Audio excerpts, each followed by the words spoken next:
Hi, I'm Isaac Hayes III, founder and CEO of Fanbase. Fanbase is a free-to-download, free-to-use, next-generation social media platform that allows anyone to have followers and subscribers on the same page. Fanbase was built through investment dollars from equity crowdfunding from the Jobs Act.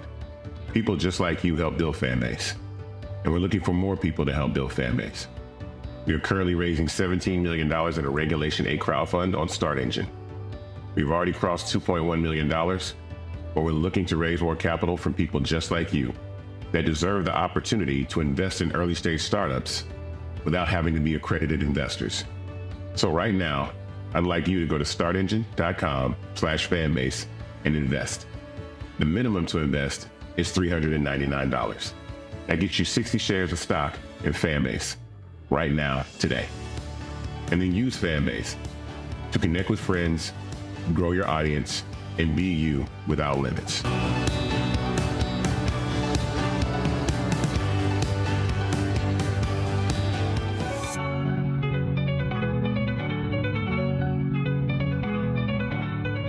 Folks, Black Star Network is here. Hold no punches! I'm real revolutionary right now. Black power. Support this man, Black Media. He makes sure that our stories are told.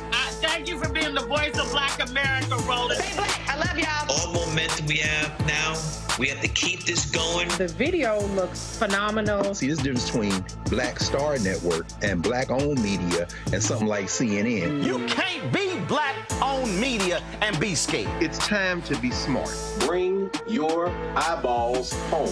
You dig?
It's Friday, November 6, 2024. I'm Candace Kelly, sitting in for Roland, who is in California at the Frankie Beverly Memorial Service. Here's what's coming up on Roland Martin Unfiltered, streaming live on the Black Star Network. November's job report did show some overall jobs added. However, unemployment for Black men and women increased. Economist Morgan Harper is here to discuss the numbers. We'll explain why New York prosecutors dropped the manslaughter charge in the trial of the former white Marine who killed a Black homeless man by putting him in a chokehold. The deadline for those who have Medicare is tomorrow. We'll talk to an expert who will explain why millions could lose their benefits. And if you want to travel this holiday season, we have an expert with some tips to make sure your trip goes smoothly. It's time to bring the funk on Roland Martin Unfiltered, streaming live on the Black Star Network. Let's go. He's got it. Whatever the miss, he's on it. Whatever it is, he's got the scoop, the fact, the find. And when it breaks, he's right on time and it's rolling. Best believe he's knowing. Putting it down from sports to news to politics. With entertainment just for kicks, he's rolling. It's on go, y'all. It's Roland Martin, rolling with Roland now. He's funky, fresh, he's real, the best, you know he's Roland Martin now.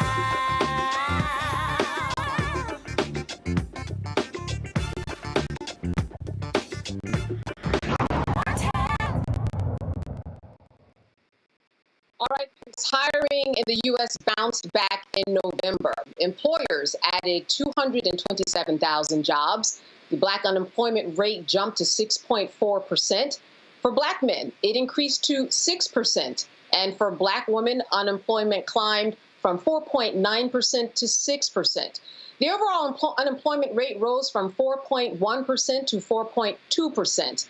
Now, Morgan Harper is the Director of Policy and Advocacy at the American Economic Liberties Project. She joins us from Columbus, Ohio, to explain the jump in Black unemployment rates. Morgan, thank you so much for being with us today. Thanks for having me. Yes. Now, Morgan, we look at these numbers. They seem rather alarming, especially when we talk about Black women in particular. Talk to me a little bit about what is going on in the United States, in the world's economy, that is making these numbers move the way that they are.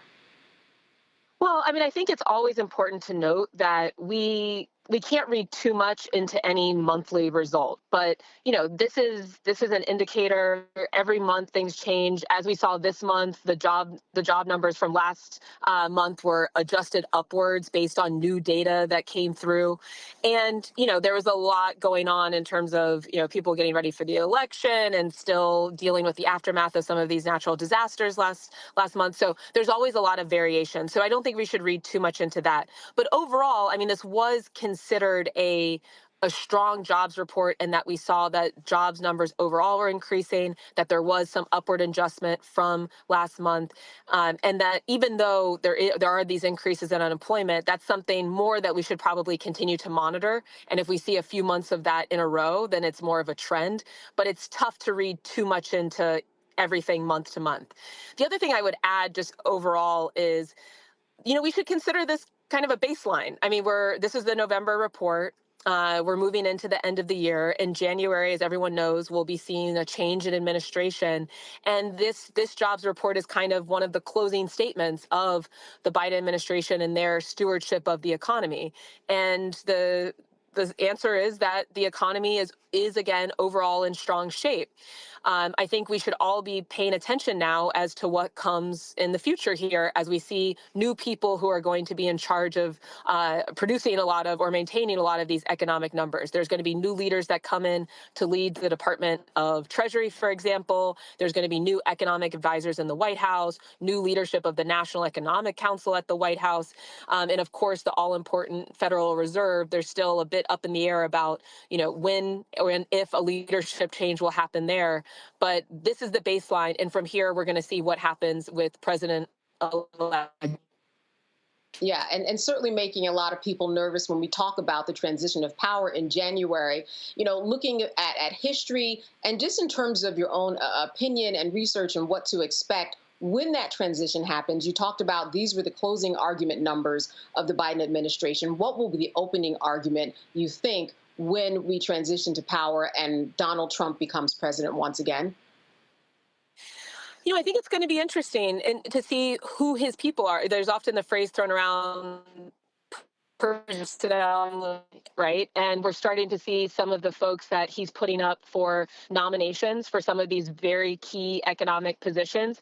And for the most part, these aren't what we would describe as economic populists. He's suggesting to have a lot of Wall Street guys through and through who are going to be occupying these positions. He just named, for example, an AI czar that's coming directly from Silicon Valley. So these are a lot of titans of industry, and those are the kinds of people that tend to care the most about the performance of the stock market. But I think if this election showed us anything, it's that for a lot of the country, the stock market is not the best indicator of how their personal economic lives are going, right? And so, once the transition happens and we see the next term of Congress, that's where there will be confirmation hearings where each of these people will have to answer questions about what is their orientation towards the economy, what would be their policy positions, and we'll see if they can get through that confirmation process.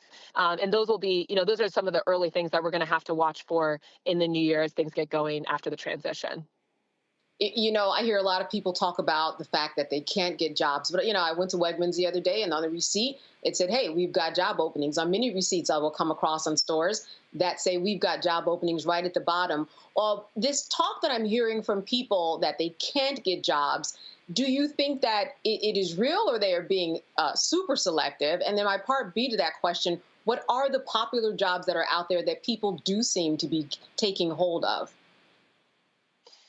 Well, that's a great question. I mean, it's kind of hard to say with any individual what's motivating their response when asked, why they haven't pursued a position. But I think you're right. I mean, there are a lot of jobs available. Wages have risen, but we have to look also at the quality of those jobs. I mean, a retail position maybe doesn't always allow for the flexibility to be able to manage other responsibilities that folks have going on in their lives.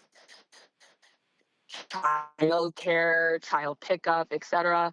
And if the job isn't coming with the right level of benefits, then it might not feel like a good use of their time based on some of those other responsibilities that they have to manage. So it's very important not to, and this is one of the fallacies really in the jobs data, is that, it's not always looking at the quality of job. It's looking at just absolute point, black or white, has a job been created?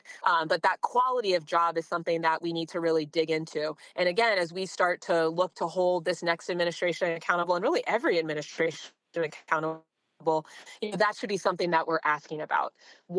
How much is this job supporting all of the demands of life and that people are facing and the different costs that are coming into their life?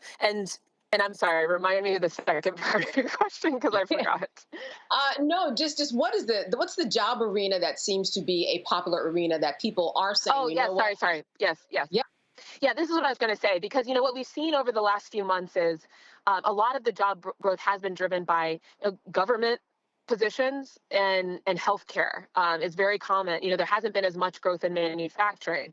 Now that might change. A lot of the investments that happened during the Biden administration through things like the Bipartisan Infrastructure Act were investments or CHIPS Act, were investments for the long term that were going to lead to job growth in some of these sectors. The industrial policy that the administration was putting forward, that wasn't going to lead to an immediate bump in the creation of manufacturing jobs. So this administration did create, more manufacturing jobs than the previous Trump administration and in any administration in the last 20 years.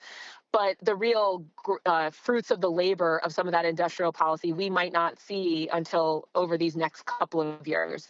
So it's possible that there are going to be more of those manufacturing jobs, and especially if those manufacturing jobs are union jobs, then they are going to be in the higher quality category and come with a lot of benefits. But, given that a lot of the growth to date, however, has been government jobs, that's something that we need to look to because as we're hearing from the incoming administration, the next Trump administration, a big priority, at least as they claim, is that it's going to be about trying to streamline government and eventually potentially even eliminate a lot of government jobs.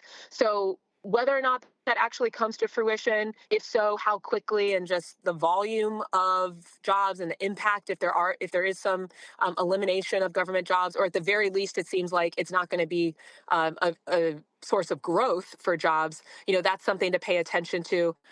And the healthcare sector as well. I mean, the healthcare industry is very much dependent on a lot of government policy. And so as, folks are looking at how Medicare is run, how Medicaid is run, that can have a direct impact on the types of healthcare jobs that are created. And that's something else for us to continue to keep an eye on.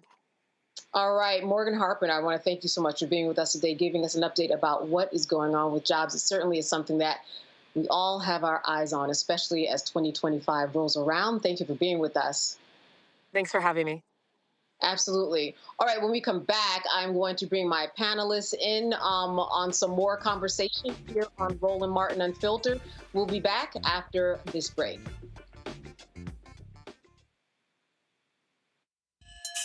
Henry Louis Gates says there are 42 million Black people in America. Therefore, there are 42 million ways of being Black. We are not a monolithic people. We come in all different shades, sizes, everything. For me, Black excellence is the upgrade to any level of excellence. It looks like a family who is beautiful and proud of being together, that have degrees or no degrees. I like that it's creativity. I like that it's self-expression. I like that it's radical at times. There we go. And because we've been through so much and endured so much, and we're gonna go through some things, but we don't stay in it, And the intensive labor to educate you about the systems your ancestors built is not always my obligation. I promise you, you will love it, comrades. Join the community.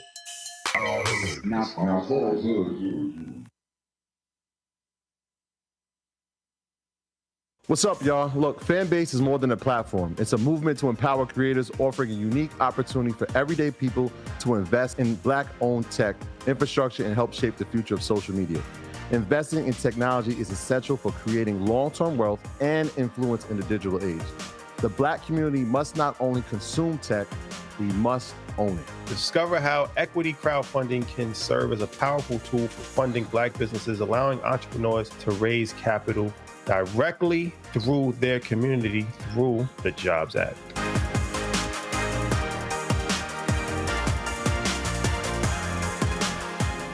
Now streaming on the Black Star Network. I had been trying to get a record deal for a long time. When I finally got signed to the Motown record label in 2003, I was 34, 35 years old. And up until that time, I had been trying to get record deals the traditional way. You record your demo, you record your music, and you send it, to the record labels, or maybe a friend of a friend knows somebody that works for, the record label. And really, chemistry was my last ditch effort at being in the music business. How long have you been trying? I've been trying since I was a teenager. Wow. And I'm grateful that it didn't. I'm grateful that it happened when it happened, because I wasn't prepared, as a teenager to embrace all that comes with a career in the music industry.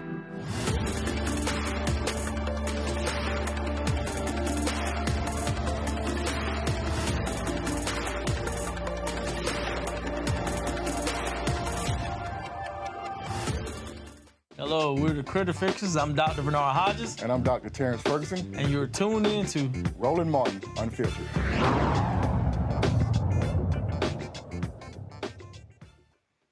The judge presiding over the subway chokehold case dismissed the top manslaughter charge after the jury had difficulty coming to a unanimous verdict in the subway chokehold trial. The Manhattan jury declared itself deadlocked on the top charge against Daniel Penny, who was accused of causing the May 2023 chokehold death of Jordan Neely. The jury sent a note to the judge saying that they were unable to come to a unanimous vote on count 1, referring to the second-degree manslaughter charge.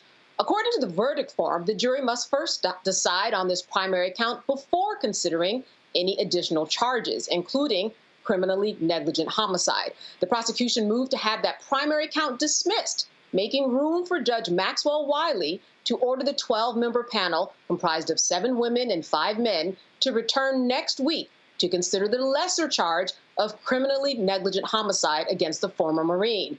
Here's some reaction from outside of the courthouse. We saw the jury having a problem with the top charge. We saw a judge dismiss the top charge. But I want to take you back to jury selection. When they found a jury specialist who specializes in getting white supremacist killers off, who specializes in race-based jury selection. This woman worked OJ's case. She worked Kyle Rittenhouse's case, the person who bought an AR-15 to a Black Lives Matter rally and killed people. She worked that case, and they paid her I don't know how much money to come in here and pick this jury. Now, I want you all to quote me on this. America is going to America. And this defense team and jury specialists knew that there was no way you could put 9 white people in a room that would find Daniel Penny guilty. They picked a white supremacist jury specialist to target the racists in that jury. The prosecution pointed out the fact that defense was eliminating people based on race. Let me take it back because I don't want to scare y'all. Logically thinking, if you pick a white supremacist jury specialist and you pack the jury with white people, obviously you think race has a significant role in this case, and obviously you were looking for that one white supremacist holdout. That one holdout. Might have been more, but there was definitely one person in there that said, I'm not going to convict this white kid for killing that poor little mentally ill Negro piece of trash. Forgive my language, but I'm proving a point. This is how they think. The defendant himself called Jordan a dirty crackhead. And the police let him go. The police found inconsistencies in his story and allowed Daniel Penny to walk free. When does that happen for black people? Am I not making my point clear enough? Racism has its tentacles all over this case. Racism has its evil tentacles all over its case and all around the minds of white America. Are all white people bad? No. The prosecution did a phenomenal job. The judge is trying his hardest to bring justice to Jordan Neely's name. But racism is still alive and kicking in America. There's no other way to view this. Everyone has looked at the case, and those among you who say that Daniel Penny is innocent have racism and bias in your heart. If you look at the facts of this case, then you understand that Daniel Penny is guilty. But today, white supremacy got another victory. Today, the KKK, the Klansmen, the evil in America got another victory. They got that top charge dismissed. America shall continue to America and shall continue to place second-class status on black people. And black people don't get your hopes up. I'm going to spare you the shock. Even if convicted of the top charge, he wasn't getting more than 4 years. We don't get justice in these buildings. They might throw us a crumb here and there, but we don't get justice in these buildings. And I dare you to show me a study or some case law to prove that, to disprove that. I stand here heartbroken because I have to hug a father who knows that the murderer of his son will most likely go free, who has to look in the face of a jury that no matter the facts, no matter the expert witnesses, no matter the people yelling on that train that day to let Jordan go, you will kill him. They will not find a white man guilty of killing a black man in modern day America. This is no different than Jim Crow. This looks like a picture out of the picture book when you look at that anonymous jury. We have baby boomers who were there doing Jim Crow on this jury. We have young people who are looking at Daniel Penny as a hero. In what America is a hero, a killer. He didn't give a crap about Jordan. The medical examiner said Jordan turned purple. Yes, black people can turn purple when they're denied oxygen. Every lab report showed he died of asphyxiation. And that doesn't matter because they want to spare a white man the penalty of his crimes. America has not changed, and I hate to say it, it may never change. And people who keep asking, are we going to riot? Are we going to protest? Is that what's needed? Do glass have to break? Do cars have to burn for a black man to get justice in America? We can't show up with peace. We can't show up with facts. We can't show up with evidence and witness after witness. You give us nothing. And then you ask us to love this country. America hates black people, and we see it from that jury pool. All right, certainly a lot of passion there. But meanwhile, Jordan's father, Andre Zachary, filed a civil lawsuit against Penny for negligent contact, assault, and battery that he says led to Neely's death. The New York medical examiner concluded it was Penny's chokehold that killed the 30-year-old. Neely's father is requesting damages, as the filing put it, in such sum as a jury may find reasonable, fair, and just. I'm now joined by my panel, Michael Imhotep, host of the African History Network show out of Detroit, Michigan, Kelly Bethea, communications strategist out of Washington, D.C., and Matt Manning, civil rights attorney, comes to us out of Corpus Christi, Texas. Matt, I want to start with you because really we are talking about a jury that was deadlocked. Certainly a lot of people you could ask on the streets might call this man a hero. Plenty of people say that this man was certainly not a hero. Now we're looking at the jury, they were deadlocked. What do you think was going through their minds, even after the judge gave them an Allen charge, saying to them, go back, try again. You really need to come up with an answer here.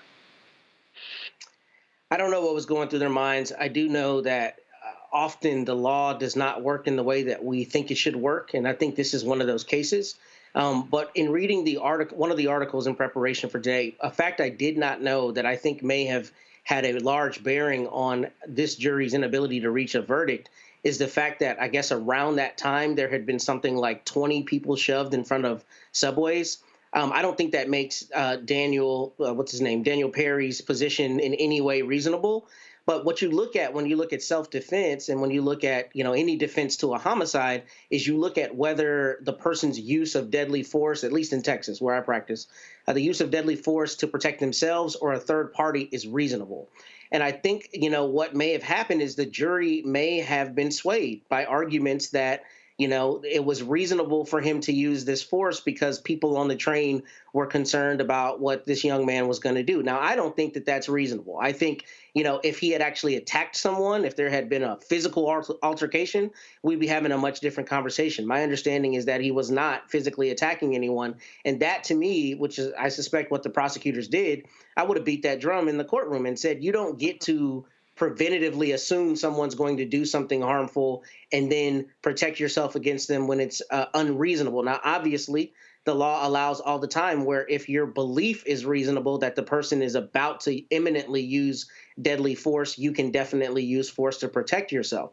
I don't think this is a situation where the use of that or the facing of that force was imminent and was reasonable. And that's what I really think is the primary question here. And as people, may know out there, all you need to hang up a jury is one person.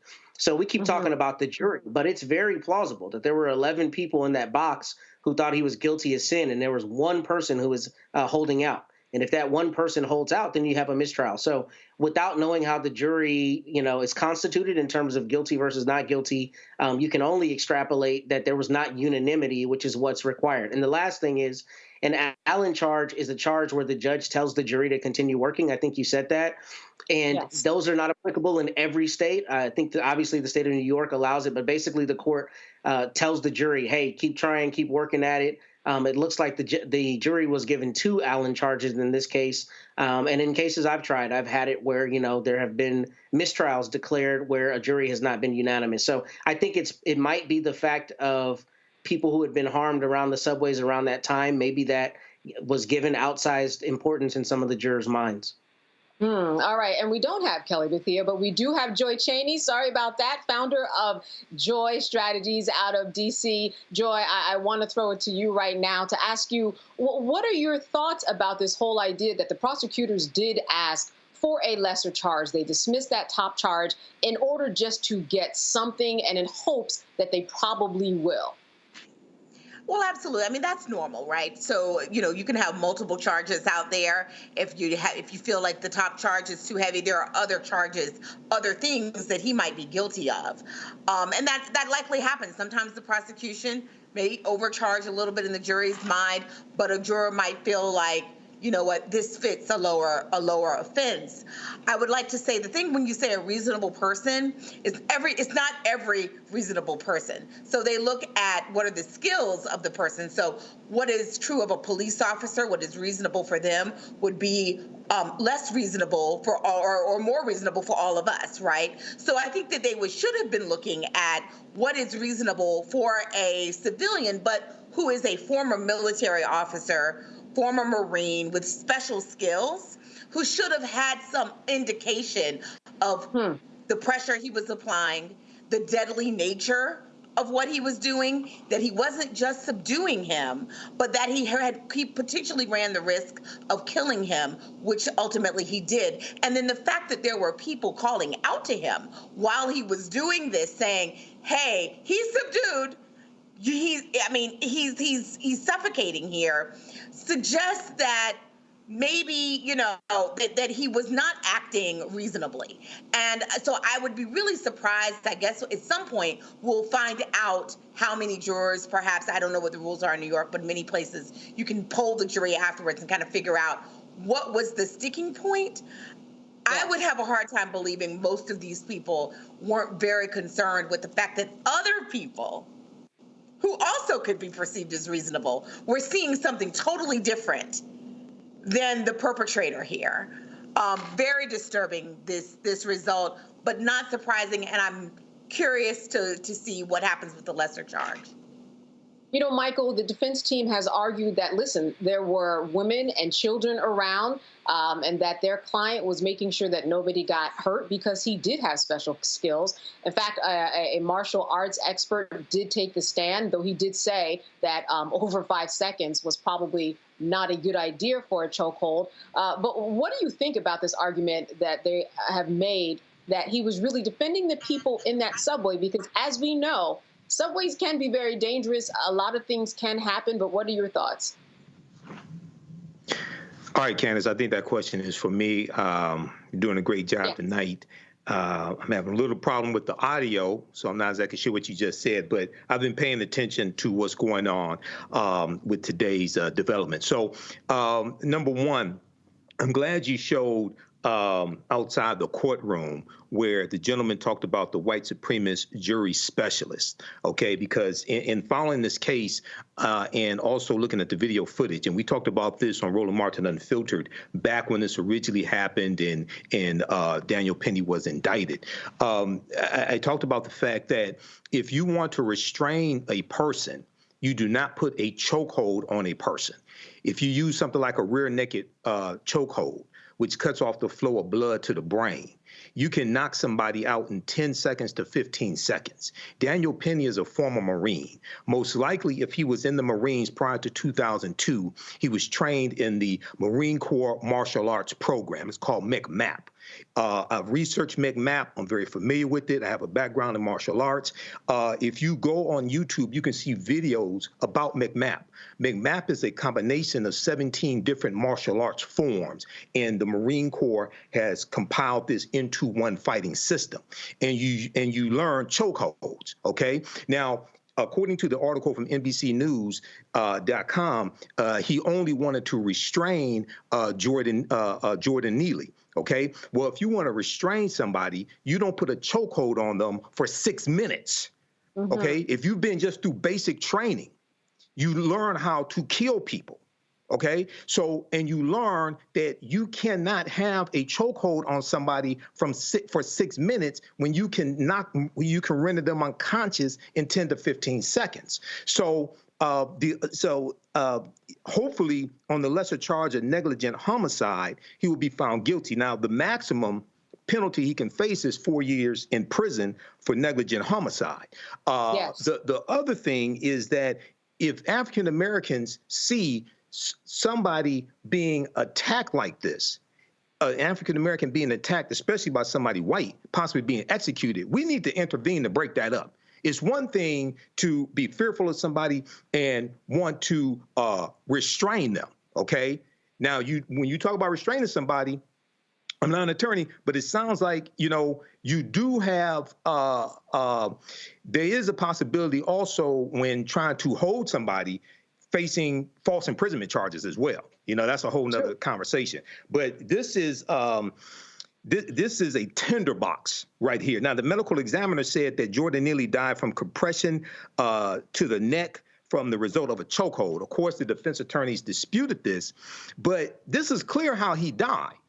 So trying to figure out where the confusion is in the jury, this is something that we need more information on. But I would not be surprised if you have a white supremacist who snuck onto that jury and is holding out. Yeah, a lot of passion in that statement that we heard. Certainly, we don't have any information about that, but it certainly is something that we will be following. And in the meantime, we'll work on that audio for you, Michael. Thank you so much. All right, we are going to take a break. Stay with us here on Roland Martin Unfiltered. We'll have more of the headlining news affecting you when we come back. Hi, I'm Isaac Hayes III, founder and CEO of Fanbase. Fanbase is a free-to-download, free-to-use, next-generation social media platform that allows anyone to have followers and subscribers on the same page. Fanbase was built through investment dollars from equity crowdfunding from the Jobs Act. People just like you helped build Fanbase, and we're looking for more people to help build Fanbase. We are currently raising $17 million in a Regulation A crowdfund on StartEngine. We've already crossed $2.1 million, but we're looking to raise more capital from people just like you that deserve the opportunity to invest in early-stage startups without having to be accredited investors. So right now, I'd like you to go to startengine.com/fanbase and invest. The minimum to invest is $399. That gets you 60 shares of stock in Fanbase right now, today. And then use Fanbase to connect with friends, grow your audience, and be you without limits.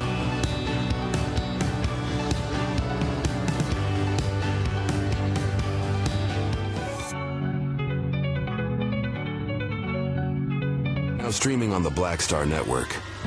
I had been trying to get a record deal for a long time. When I finally got signed to the Motown record label in 2003, I was 34, 35 years old.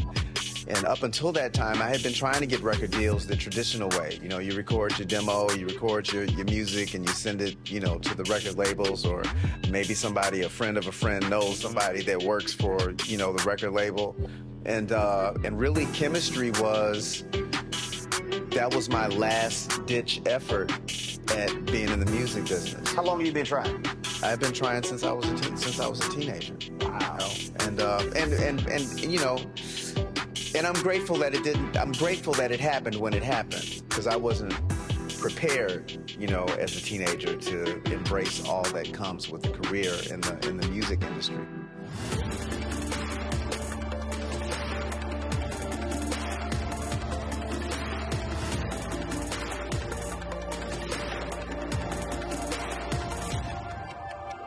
Hi, my name is Freddie Ricks. I'm from Houston, Texas. My name is Sharon Williams. I'm from Dallas, Texas. Right now, I'm rolling with Roland Martin, unfiltered, uncut, unplugged, and undamn believable. You hear me?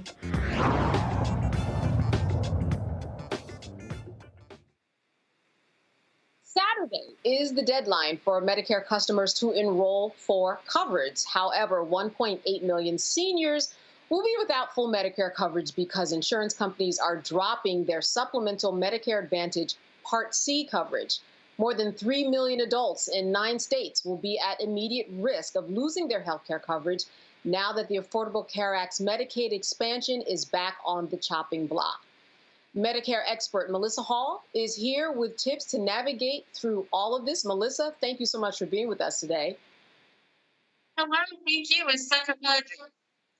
Yes, this is something that remains complicated for a lot of people when we talk about Medicare Advantage Part C coverage. First of all, can you talk to me about the moving parts here in terms of what will happen with the Affordable Care Act potentially if it is on the chopping block? Fantastic. I'm so happy you asked. So, affecting Medicare right now is actually something called the Inflation Reduction Act. It is the new regulation that the Biden administration has passed that limits seniors out of pocket loans to $2,000, which is great. But the real thing that is affecting here is not what you see, it's what you don't see. Okay? Due to this, they are making the start companies more for seniors drugs. Instead of the 25% that they were paying last year, now insurance companies have to pay 60%. So you have manufacturers are having to pay more this year. So what do you think they're doing about it? Melissa, I just wanted to jump in right here because we're having a few audio problems on either your end or our end, but we are going to work on that for a couple of minutes. So what we're going to do right now, we're going to take a little break. We want to make sure that the audience can hear exactly what you're saying because the information that you have is so important. So put a bookmark and we are going to take a quick break and we'll have more on Medicare and what you need to be doing with tomorrow looming. What's up, y'all? Look, Fanbase is more than a platform. It's a movement to empower creators, offering a unique opportunity for everyday people to invest in Black-owned tech, infrastructure, and help shape the future of social media. Investing in technology is essential for creating long-term wealth and influence in the digital age. The Black community must not only consume tech, we must own it. Discover how equity crowdfunding can serve as a powerful tool for funding Black businesses, allowing entrepreneurs to raise capital directly through their community through the Jobs Act.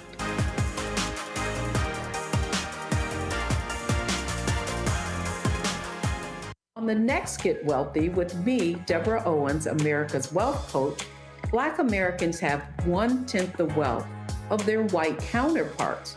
But how did we get here? It's a huge gap.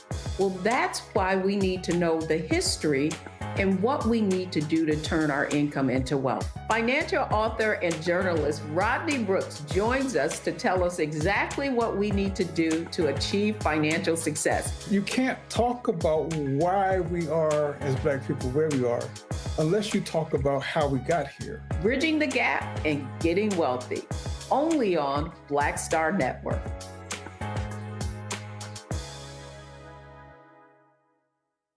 Now streaming on the Black Star Network.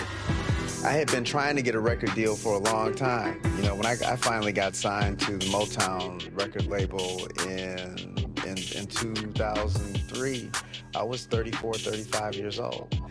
And up until that time, I had been trying to get record deals the traditional way. You know, you record your demo, you record your music, and you send it, you know, to the record labels, or maybe somebody, a friend of a friend, knows somebody that works for, you know, the record label. And really, chemistry that was my last ditch effort at being in the music business. How long have you been trying? I've been trying since I was a teenager. Wow. You know? And you know, and I'm grateful that it didn't. I'm grateful that it happened when it happened, because I wasn't prepared, you know, as a teenager to embrace all that comes with a career in the music industry.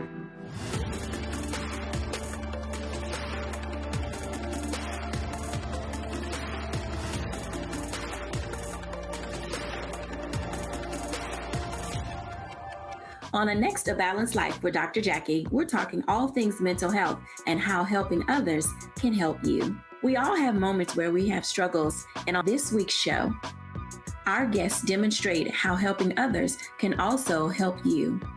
Why you should never stop giving and serving others on the next A Balanced Life here on Black Star Network. When you talk about blackness and what happens in black culture, covering these things that matter to us, speaking to our issues and concerns. This is a genuine people-powered movement. There's a lot of stuff that we're not getting. You get it, and you spread the word. We wish to plead our own cause. Too long have others spoken for us. We cannot tell our own story if we can't pay for it. This is about covering us. Invest in black-owned media. Your dollars matter. We don't have to keep asking them to cover our stuff. So please support us in what we do, folks. We want to hit 2,000 people, $50 this month, raise $100,000. We're behind 100,000, so we want to hit that. Y'all money makes this possible. Checks and money orders go to P.O. Box 57196, Washington, D.C. 20037-0196. PayPal is R Martin Unfiltered. Venmo is RM Unfiltered. Zelle is Roland at RolandSMartin.com.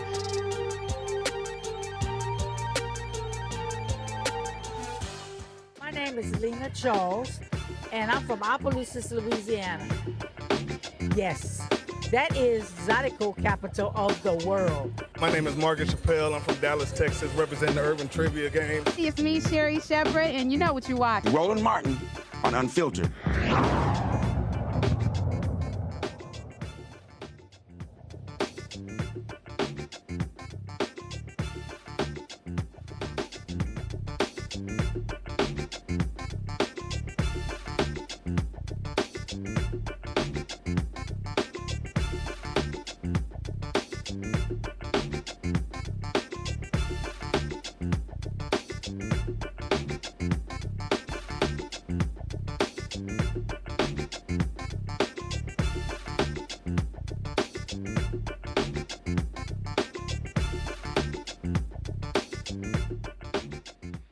All right, we are back with Medicare expert Melissa Hall. I want to pick up where we left off, and I wanted you to touch upon what tomorrow means for everybody when it comes to enrolling for medical coverage, and what we could potentially see with this Affordable Care Act potentially being on the chopping block.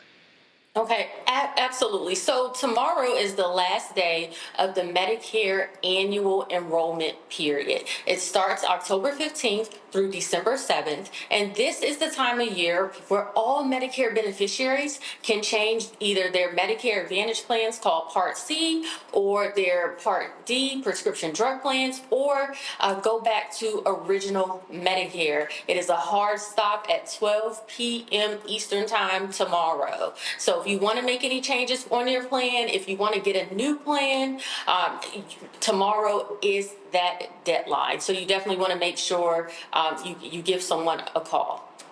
Yes, yes. The Affordable Care Act on the chopping block. Your thoughts on that? Listen, so the Affordable Care Act is such an amazing thing that has provided coverage to millions, okay? If they take this away, it's going to be so many people who are uninsured. So I'll tell you, I got started in the insurance industry a little bit before the Affordable Care Act came into fruition. And it was just heartbreaking to hear people who needed heart transplants, who had a COPD, who could not get coverage coverage for their insurance. And to hear that these companies would not insure them was heartbreaking. So this Affordable Care Act is giving people a chance to not just live a better life, but to exist, period. So it cannot go anywhere. And honestly, I don't think it will. Okay, I do think, now I will say this, the Affordable Care Act, it does need to be revamped. Costs are up, okay? Costs are up. The out-of-pocket costs on it are just crazy. The premiums are crazy. Just to give you an idea, me personally, last year I paid $183. Okay, with the subsidy for my plan. This year for that same plan, they want me to pay $382. Something's broken, it needs to be fixed. You know, when we think about the Affordable Care Act, people can never overplan. If something does happen to that, what are the other alternatives? Or is that the reason why people are so frozen and that we really run out? Could you say that last sentence again? You said out? Yes. Yes. So in terms of the Affordable Care Act, if it does end up on the chopping block, what are the alternatives that people have to look to? If the Affordable Care Act leaves, let me tell you this. They either will have to go through they're going to have to go through underwriting to get covered.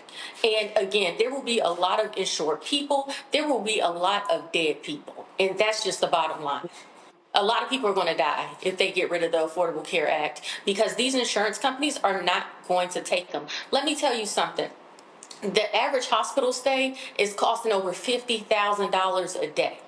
If an insurance company knows that you're a person who constantly is going to the hospital, you're a big risk. Why would they take you?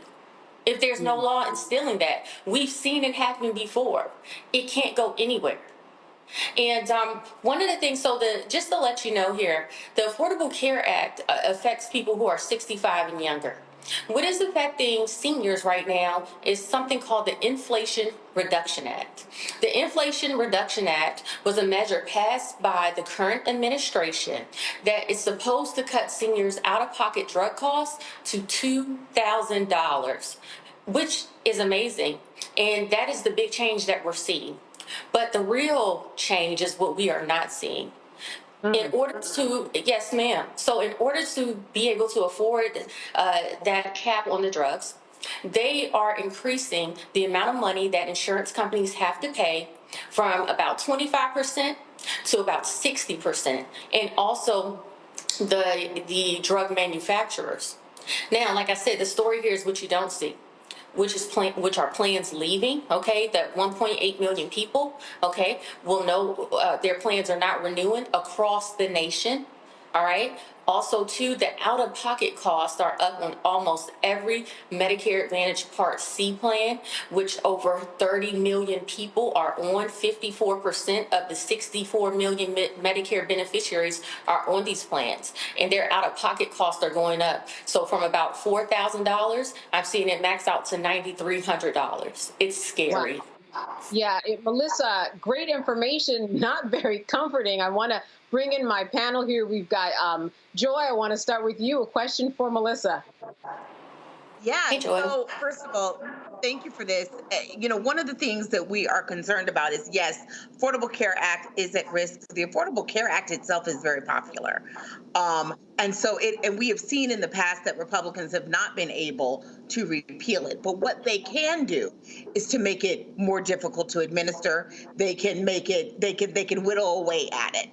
They can also whittle away at Medicaid coverage.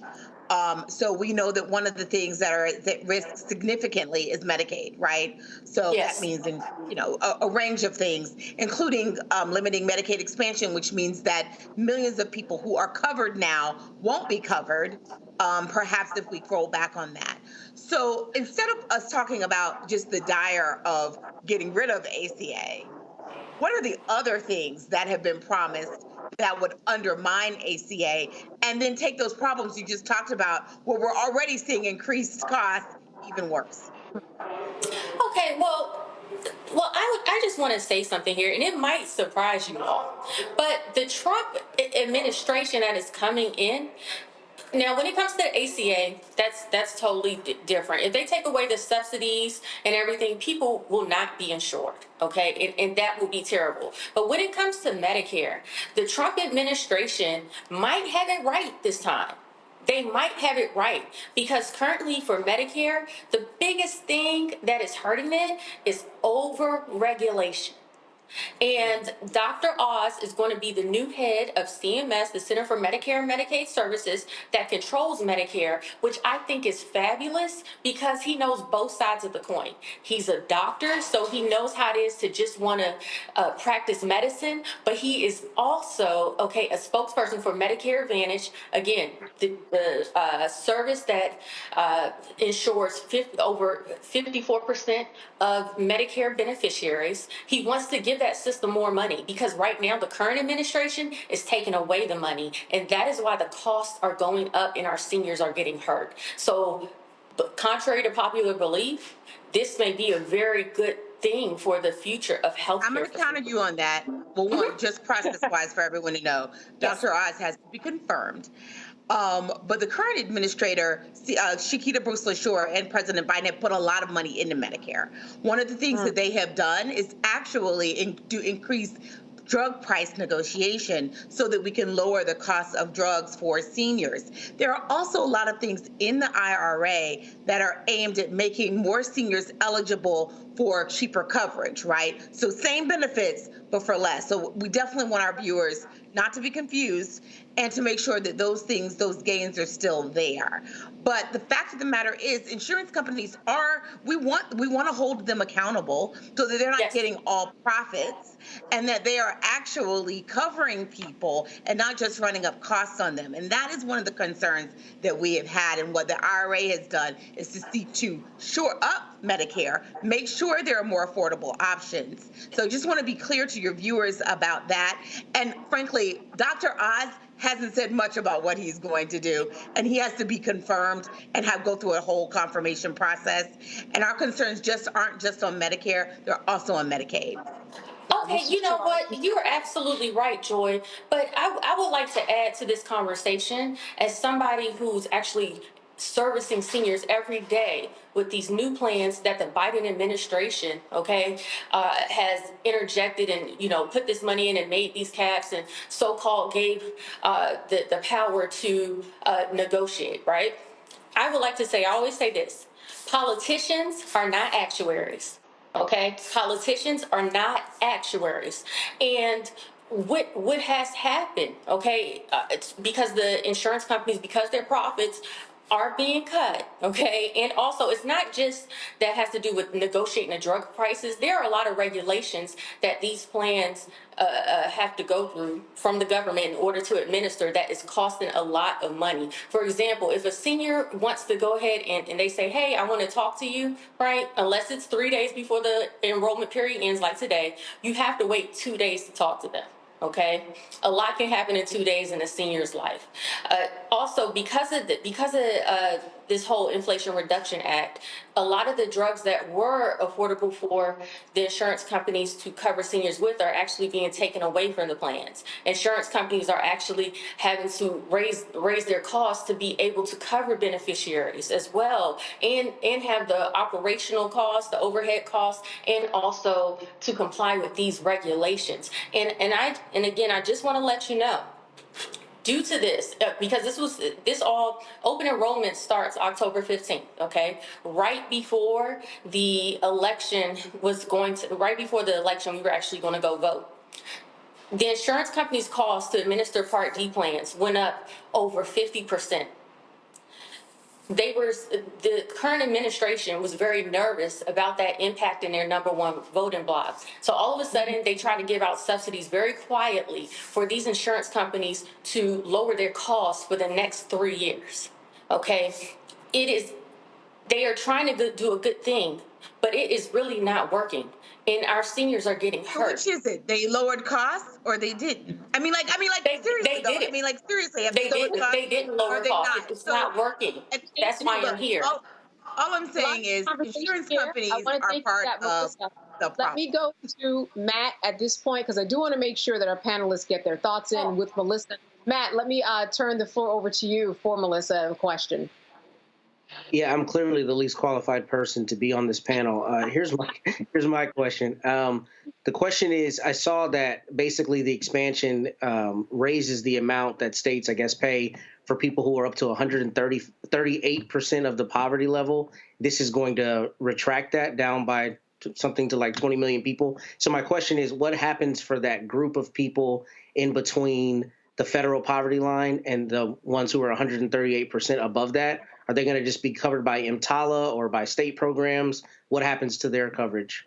Sure, Matt. I think what you're referencing is something called Extra Help. And what Extra Help is a government-funded program that limits out-of-pocket costs for copays for seniors' drugs to like $9 a medication. And they raise that to 138% above the poverty line, which is amazing. Because believe it or not, currently, if a person makes, let's say they're a single person and makes over $2,500, they're not eligible to get any help, which when the average one-bedroom rent is $1,500. So that's amazing. If any changes comes to that, it would definitely be detrimental. I haven't heard anything where the upcoming administration is planning on changing that, again, because that is through Medicare, not through Medicaid, and those are two separate entities. Yeah, Can I refine my 25 on that. Okay, was that to me, Candace? Okay. Yes, Michael, question for Melissa. Okay, hello, Melissa.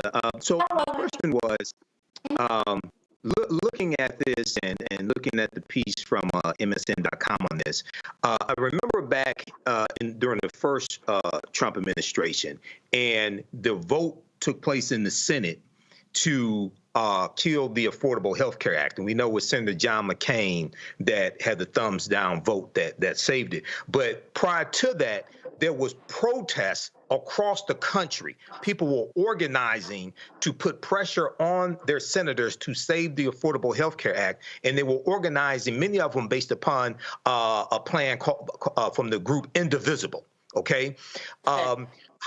So have you heard any plans of organizing and putting pressure on senators as well? We know that even though you have Vivek Ramaswamy and Elon Musk, who are going to be cutting the budget and trying to cut $2 trillion, but the actual cuts come from the House and the Senate in the budget appropriation subcommittees, okay, for the budget. So, but have you heard any talk about organizing like they did to save the Affordable Health Care Act during the first Trump administration to be able to save the funding for Medicaid?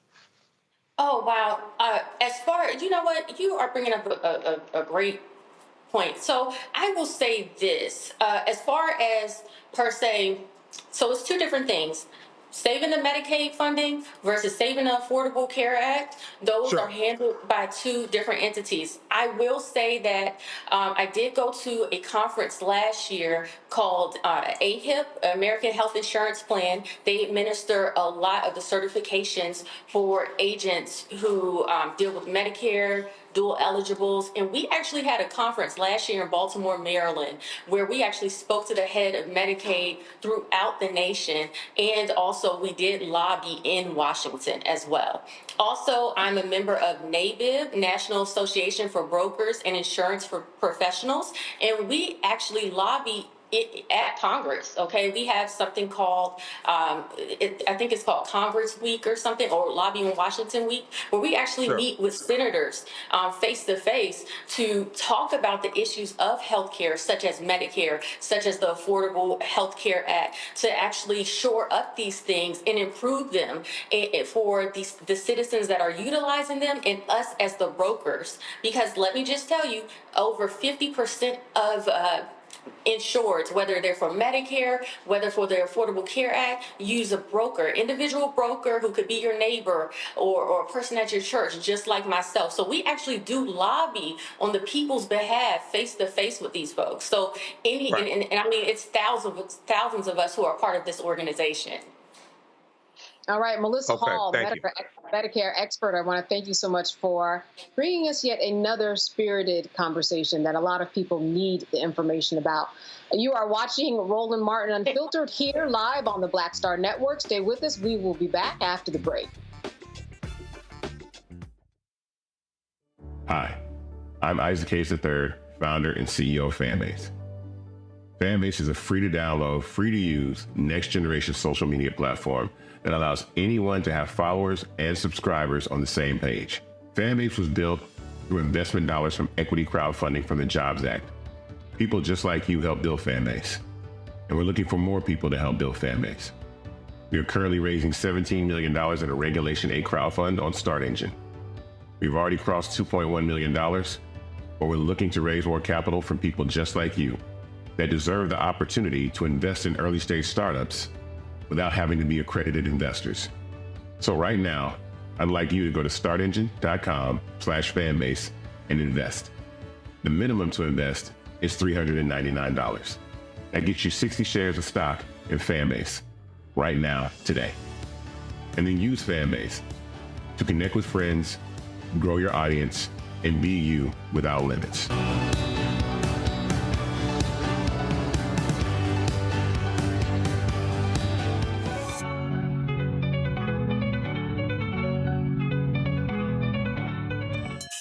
Henry Louis Gates says there are 42 million Black people in America. Therefore, there are 42 million ways of being Black. We are not a monolithic people. We come in all different shades, sizes, everything. For me, Black excellence is the upgrade to any level of excellence. It looks like a family who is beautiful and proud of being together, that have degrees or no degrees. I like that it's creativity.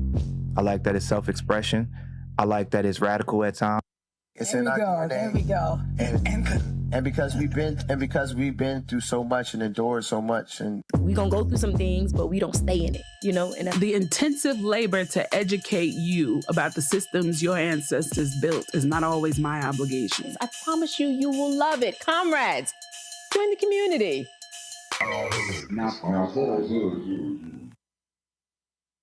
What's up, everybody? It's your girl, Latasha from the A. And you're watching Roland Martin Unfiltered.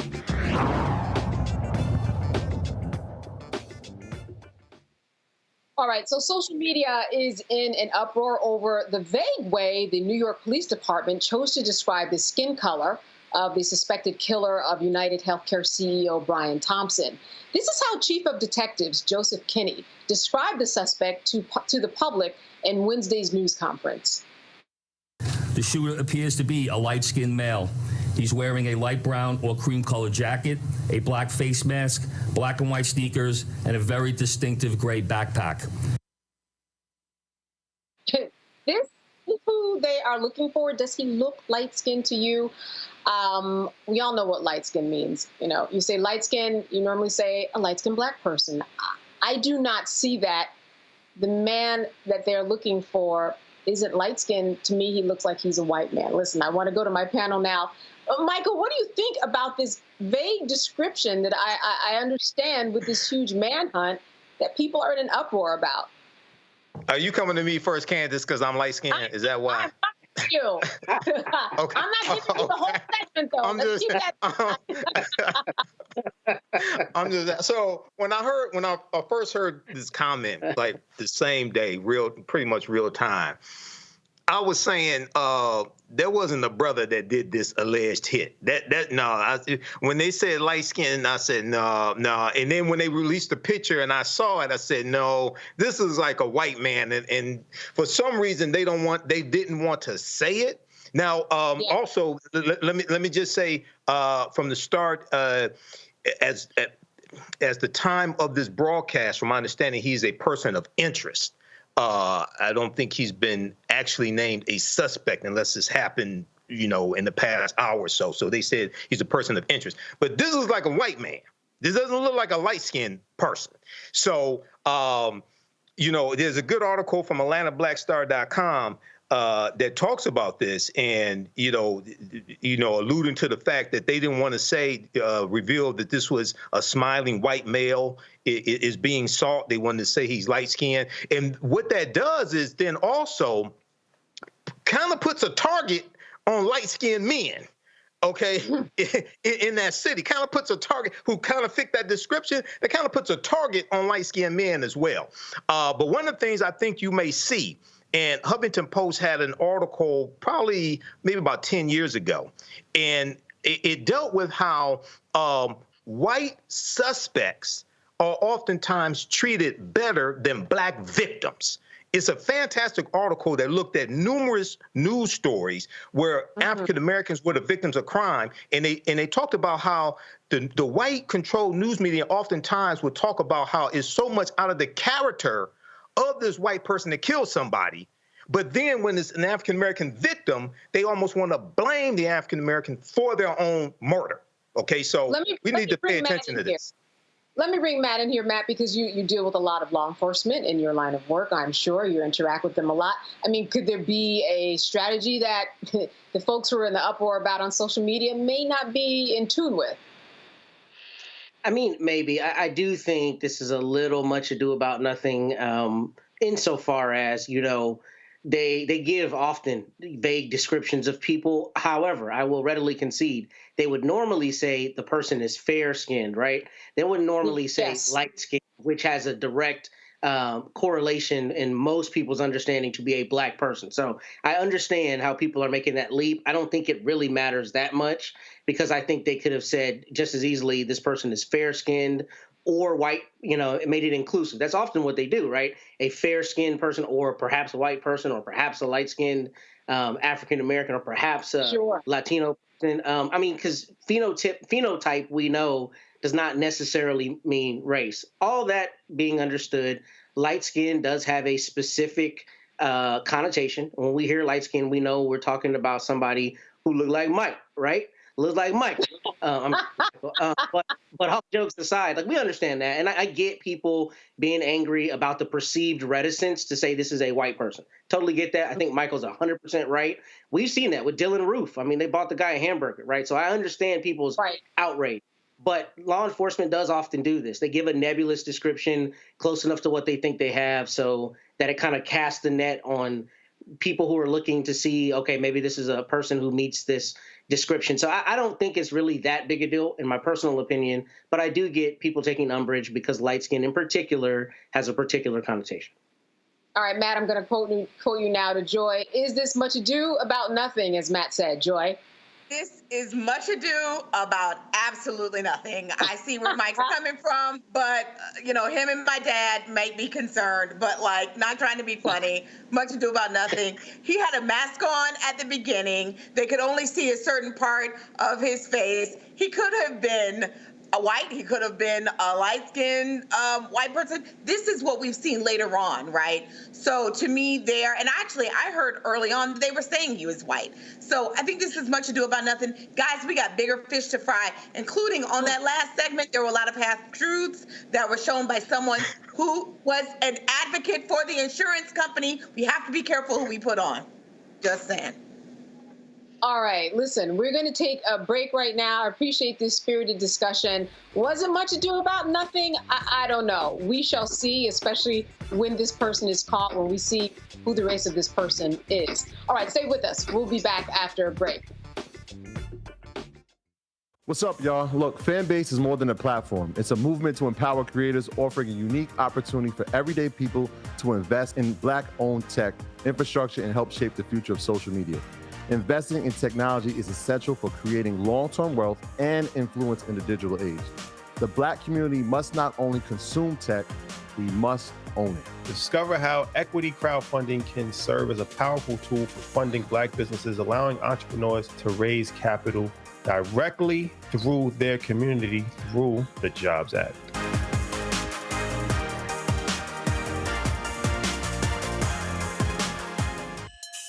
Henry Louis Gates says there are 42 million Black people in America.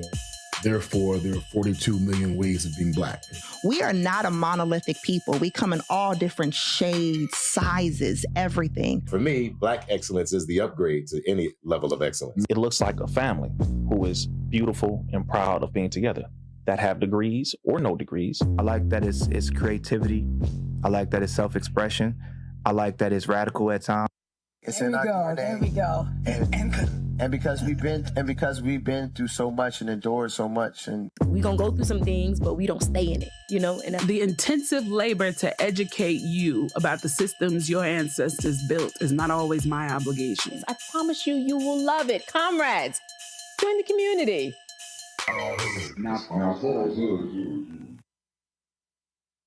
Hello, I'm Jamia Pugh. I am from Coatesville, Pennsylvania, just an hour right outside of Philadelphia. My name is Jasmine Pugh. I'm also from Coatesville, Pennsylvania. You are watching Roland Martin Unfiltered. Stay right here.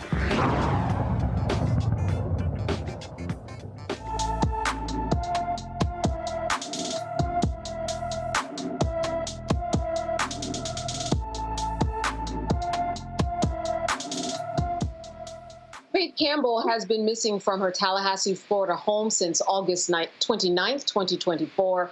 The 16-year-old is 5 feet 7 inches tall, weighs 240 pounds, with black hair and brown eyes. Anyone with information about Faith Campbell should call the Tallahassee, Florida Police Department at 850-891-4200.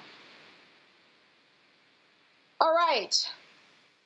The Bahamas tells Trump they will not accept his proposal to accept deported individuals. Donald Trump's team compiled a list of countries to which it wanted to deport migrants whose home countries refused to accept them. The office of the Prime Minister wishes to address recent reports regarding a proposal from the Trump transition team in the United States for the Bahamas to accept deportation flights of migrants from other countries. This matter was presented to the government of the Bahamas, but was reviewed and firmly rejected by the Prime Minister.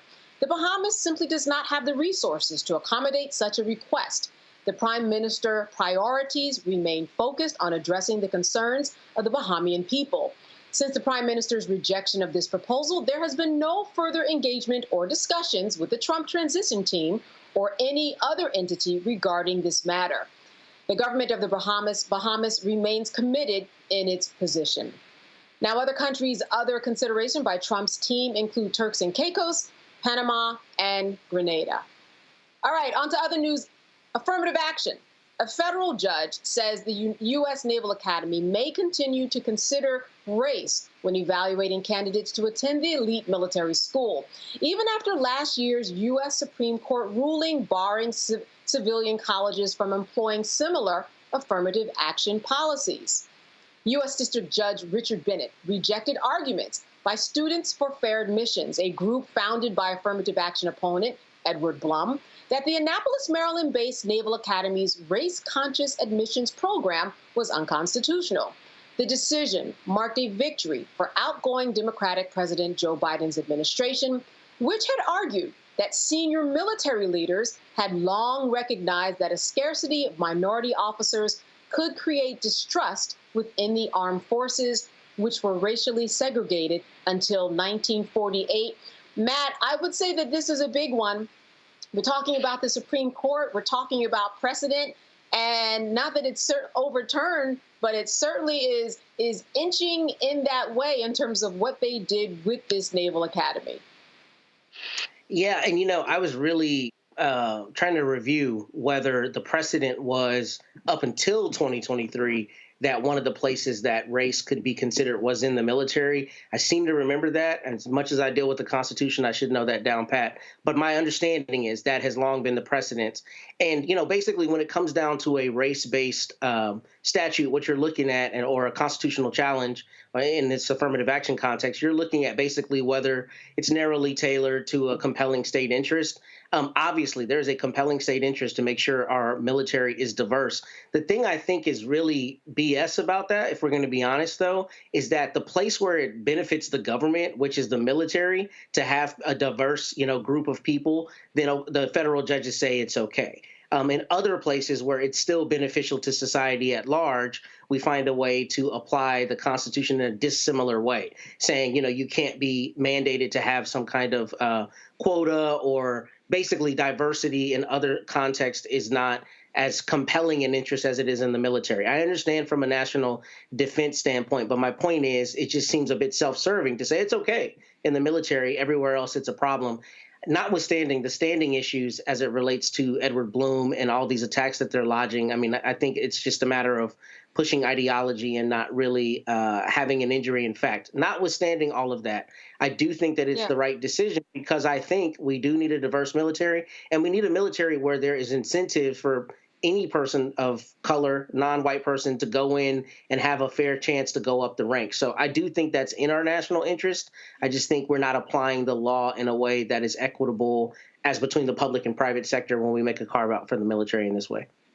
You know, Joy, this federal judge, Judge Bennett, said that it was for the safety, it was for diversity, and that you're serving a population that that includes the whole country. So why not have those people who are serving look like the country that it is serving?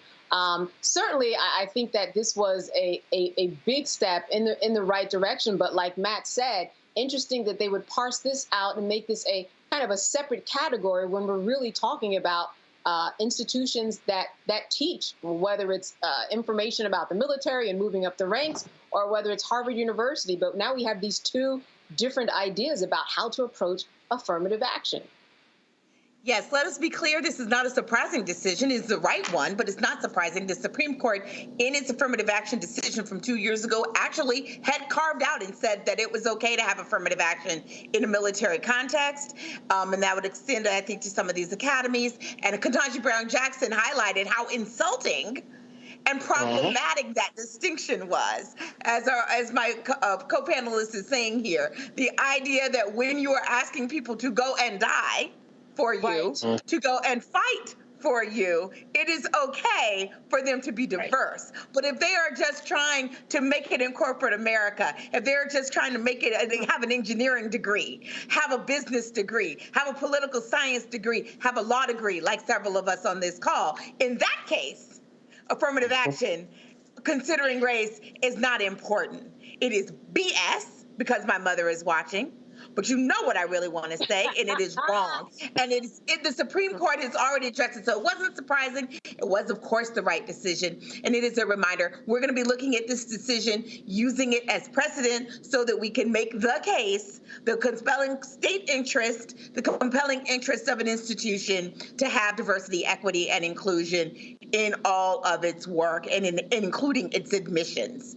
But yes, it's outrageous. You can die for America. Yeah. And, you know, Michael, we know that as long as the military has been in existence, especially during the Civil War, we have not been able to exist in terms of the military without people of color in it. It's kind of a numbers game, and the insult is there. Yeah, and when you look at the Civil War, it wasn't until the Union started letting African Americans fight in the Army that really the tide of the Civil War turned in favor of the Union. But when we look at this, number one, this affirmative action when it comes to the Naval Academy, this is the type of wokeness, quote unquote wokeness, that Pete Hegseth is saying he wants to get rid of. This is the type of wokeness that Project 2025 is talking about eliminating. The diversity, equity, and inclusion, things of this nature. So all of this is connected. And when you look at Ed Bloom and what Project 2025 is doing, is talking about is really continuing what Ed Bloom was successful in doing when he got affirmative action in college admissions overturned. And what is so insidious in what these people are doing is that they are, on the one hand, trying to suppress the teaching of the history of the past, especially during with slavery and the civil rights movement. But at the same time, they're using laws from the same period that they're trying to suppress the teaching of the history of to attack us in the present and the future.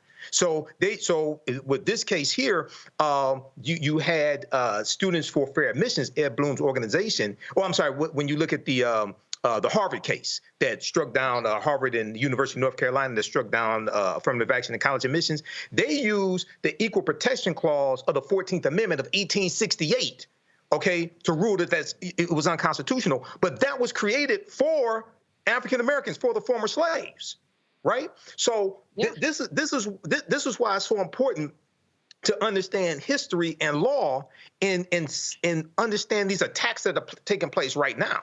This is why that 2024 election was so important. A lot of people don't understand what's at stake here. They're playing for keeps. Yeah, Michael, Candace, can I add super quick? Yeah, I'm sorry. If you make it quick, sure. Yeah, I was just going to say very quickly, I think Joy and Michael hit on something that's really important. So the military academies are incredibly difficult to get into. And I think Joy's point about diversifying corporate America, that might be really interesting argument for interesting fodder for an argument to attack affirmative action outside of the military context. If you look at the standpoint of, Ivy Leagues tend to produce an extra large number of people who go into the top ranks of corporate America. If the logic is here, we need a diverse military that comes from the military academies. The people who go into the military academies often need, a sitting senator's recommendation to get into the school. They're extremely difficult to get into. So that being the case, the logic should be the same, elite ranks that are coming out of these military academies. We have the same necessities for diversity in the corporate and non-military space. Yeah. Matt, you make perfect sense. As always, somewhere Ed Bloom is out there working on what his next steps are. And because of that, we'll probably continue to be talking about affirmative action for a long time to come. All right, we're going to take a short break. You're watching Roland Martin Unfiltered live here on the Black Star Network. We'll be back after a break.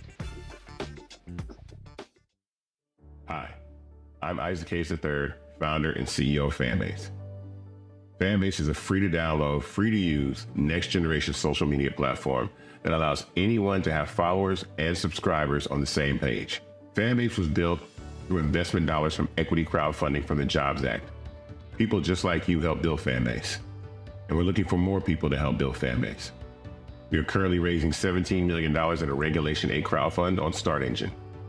We've already crossed $2.1 million, but we're looking to raise more capital from people just like you that deserve the opportunity to invest in early-stage startups without having to be accredited investors. So right now, I'd like you to go to startengine.com/fanbase and invest. The minimum to invest is $399. That gets you 60 shares of stock in Fanbase right now, today. And then use Fanbase to connect with friends, grow your audience, and be you without limits.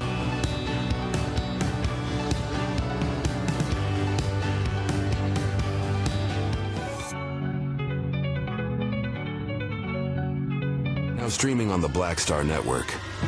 I had been trying to get a record deal for a long time. When I finally got signed to the Motown record label in 2003, I was 34, 35 years old. And up until that time, I had been trying to get record deals the traditional way. You record your demo, you record your music, and you send it, to the record labels, or maybe a friend of a friend knows somebody that works for, the record label. And really, chemistry that was my last ditch effort at being in the music business. How long have you been trying? I've been trying since I was a teenager. Wow. And I'm grateful that it didn't. I'm grateful that it happened when it happened, because I wasn't prepared, as a teenager to embrace all that comes with a career in the music industry.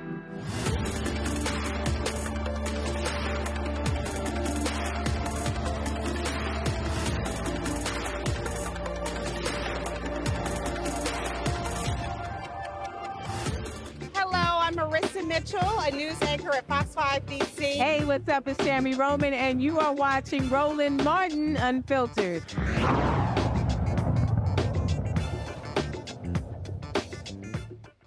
All right, so we've got Christmas and several other celebrations right around the corner. Have you made your holiday plans yet?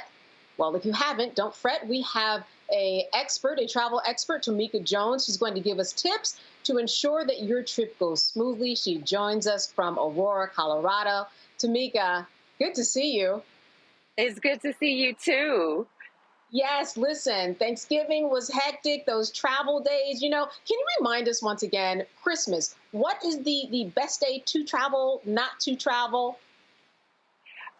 So the best day not to travel, I would say, is like the day before Christmas, which is Christmas Eve.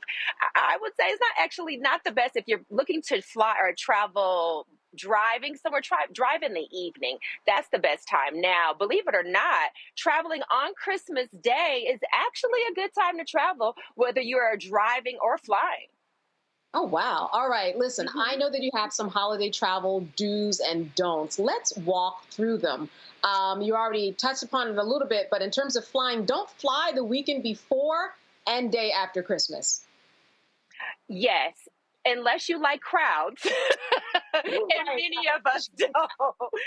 Many of us try to avoid traffic and crowds. And sometimes that is hard. But yes, if you can, try to fly Monday to Monday. I know people's availability as far as vacation doesn't always work out, but that helps. Monday to Monday, it's a lot less travelers at the airport, a lot less travelers on the road. All right. So if you are going to travel on Christmas Eve, like you said, do it in the morning, which is key. Now, when you say there are different types of mornings, Tamika, let's be real. There's 3 a.m. in the morning. There's 8 a.m. 11 is still the morning. What's the best? Okay, so if we're talking about driving, I mean, 3 a.m. is not so bad. Early bird gets the worm, and you will basically be driving into a beautiful sunrise, right? So a lot less people on the road. But we're talking about flying, definitely, according to Expedia, it's best to travel before 1 p.m. in order to try to avoid cancellations. You know, cancellations, unfortunately, have been taking place a lot this season and actually throughout this year. So according to Expedia, if you want to try to avoid those cancellations for flights, fly between 6 a.m. and maybe before 1 p.m. Yeah, and if there are cancellations, we know that there are new rules for cancellations. Can you quickly go over those in terms of what money we can get back? Yes. So as far as the new rules, I highly recommend that everyone checks out the government websites to get more exact details, because based on some of the new rules, it really also varies. And so I like to give information out, but I like for people to make sure they do their due diligence as well. Because some airlines, if their flights are delayed for more than 3 hours, they are required now to maybe provide you a hotel if necessary, other travel accommodations if necessary. It's also refunds. But be sure to check out the airlines' websites, as also government finds out, to find out specifically what you can do in order to make sure that if you encounter like a cancellation, that what you're entitled to. Exactly. All right. Make sure that you know that information. Let's talk about top winter destinations, whether you're just going there for vacation or a lot of people are traveling and having, Christmas elsewhere, celebrating holidays. New York, Los Angeles, Orlando, Tokyo, Zurich, and Munich. We're going to talk a little bit about going to Tokyo and these places that might seem particularly expensive. When we look at these rates, even to California, I'm here on the East Coast, it can be quite a lot of money. But unless you're going maybe Monday to Monday, is that where that rule applies here, where you can get a big discount on that ticket? I wouldn't say big discount. I would say, according to Expedia, you might see a little bit of like a 10% savings if you are booking perhaps Monday to Monday. And also, one thing I like to recommend, and based on my own travel experience, is checking out flights on Tuesdays and Wednesdays. Sometimes you'll see a price drop on those days, and even sometimes on Saturdays. All right, let's talk about these holiday travel tips. Book early flights. Book refundable hotels. Consider purchasing trip insurance. I can't say I always do that. I'm always on the fence. I'm like, I think this plane ride is going to go through. Purchase or renew global entry, TSA pre-check, amen to that, or clear. Listen, I was in the somewhere, where was I? I think I was in Atlanta. And I was in the TSA pre-check, and someone told me that actually they had been in the TSA pre-check line, and it was still 2 hours long. I have never experienced that, but it seems like TSA and perhaps Clear and Global Entry aren't always 100%, but definitely better than going through regular. Yes, I mean, 'tis the season, right? It's not. Yeah. It just depends. But I highly recommend it. I have them all. I have Global Entry, I have TSA, and I do have Clear. But I will say I have encountered a situation during the holiday season where those lines were actually longer than like the general lines. So what I did, another little tip or hack, is if you are traveling, let's say, for instance, with Delta, they have a Sky Priority line at Hartsfield-Jackson Airport in Atlanta. I went through that line. Now, I did still have to take off my shoes and my coat and take my laptop, but I got through within less than 10 minutes compared to if I would have stayed in that line. But I highly recommend Global Entry, TSA PreCheck, and or Clear. They are the expedited screening services, and most of the time, they will get you through those lines pretty quickly. Yeah, yeah. And for people who don't know about these options, when I say TSA PreCheck or Clear or Global Entry, we're talking about applying for the right to get through TSA a little quicker. There are fees that you have to pay. They can look it up online, folks who are watching, if they haven't done so already. I want to know from you, Tamika, some of your past Christmas or holiday experiences that you really enjoyed, where you hopped on the plane or did it really right and made the most out of your holiday season? Oh, so right now, as you mentioned earlier, I'm in Aurora, Colorado. I'm actually staying at the Benson Hotel and Faculty Club, but I had to chase the miles, or I would say chase status, to be able to get here.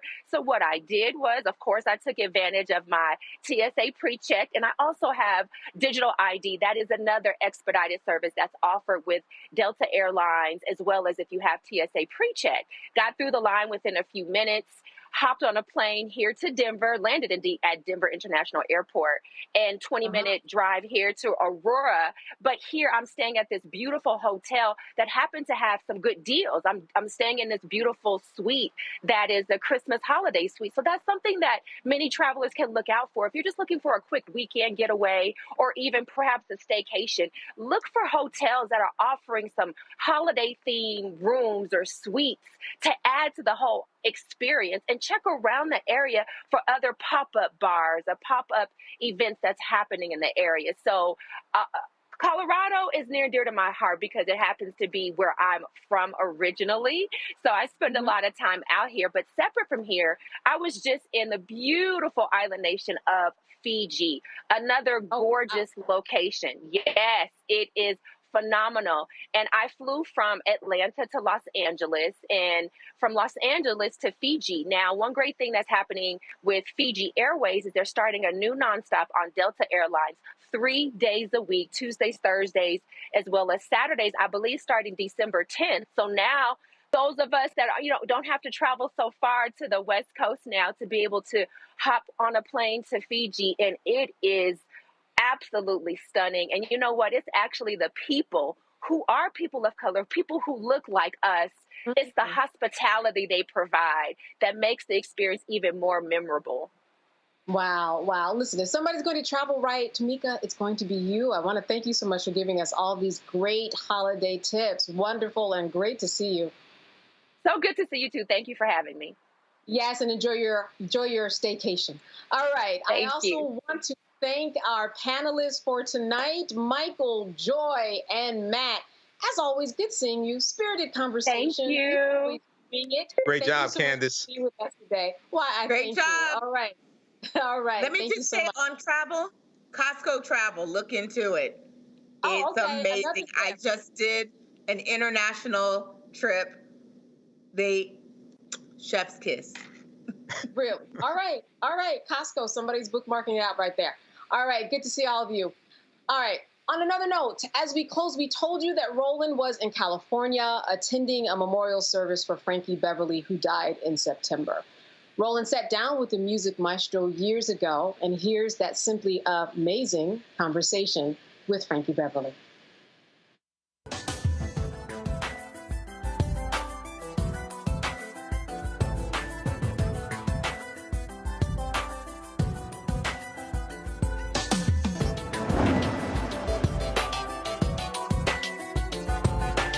Another special edition of News One Now, a conversation with the front man of one of the most prolific bands in modern music history, Frankie Beverly.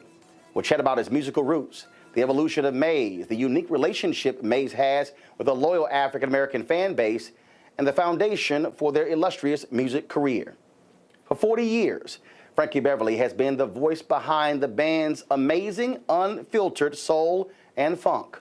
And with mega hits like Happy Feelings, Golden Time of Day, and Before I Let Go, their infectious rhythms have stood the test of time more than most musicians will see in a lifetime. Amaze has never won a Grammy Award, American Music Award, a Soul Train Award, or experienced mainstream success, but the band has endeared themselves to a devoted African-American fan base. And no barbecue, no family reunion or wedding is complete without their music at the family get-together. Armed with his arsenal of music anthems and broad spectrum of musical influences, Frankie Beverly is the creative spark of this phenomenon. He's simply, along with Maze, amazing.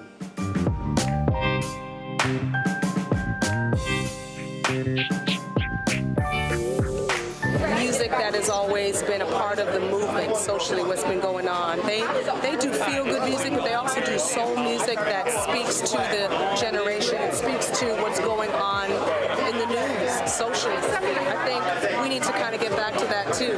I think the audience needs to understand that us as artists not only do what we do because we love what we do, but we use this as a platform to get a message told as well. And I think Frankie Beverly and Maze do that. Frankie Beverly and Maze are road warriors. They're always out there gigging. I mean, you can't pick up a newspaper or anything out without seeing Frankie Beverly and Maze, Frankie Beverly and Maze everywhere in the world ever since they've been going. You know, they're the kind of group that back in the day, R&B groups wanted to be like. The fact that he hasn't made an album in like 52 years and it still resonates with us is it just shows you it's real music, real instruments, and it comes from his soul. If you ever seen him perform, it's from his soul, it's his gut. Like, I've seen him at least 15 times, and he's probably performed over 800,000 times. And every time I've seen him, he acts like the song, like probably the first day he ever wrote or performed the song. It's so real.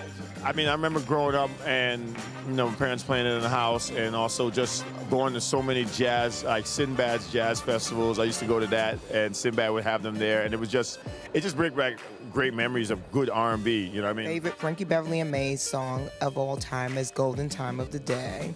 And it's because I'm a sunrise person, but I also love the sunset. So that song just puts me into a whole nother space and like really kind of gets me into a vacation or a chill out mode no matter where I'm at. Frankie Beverly, what's happening? Hey man, you know, hanging in there. Y'all good? Hanging in there.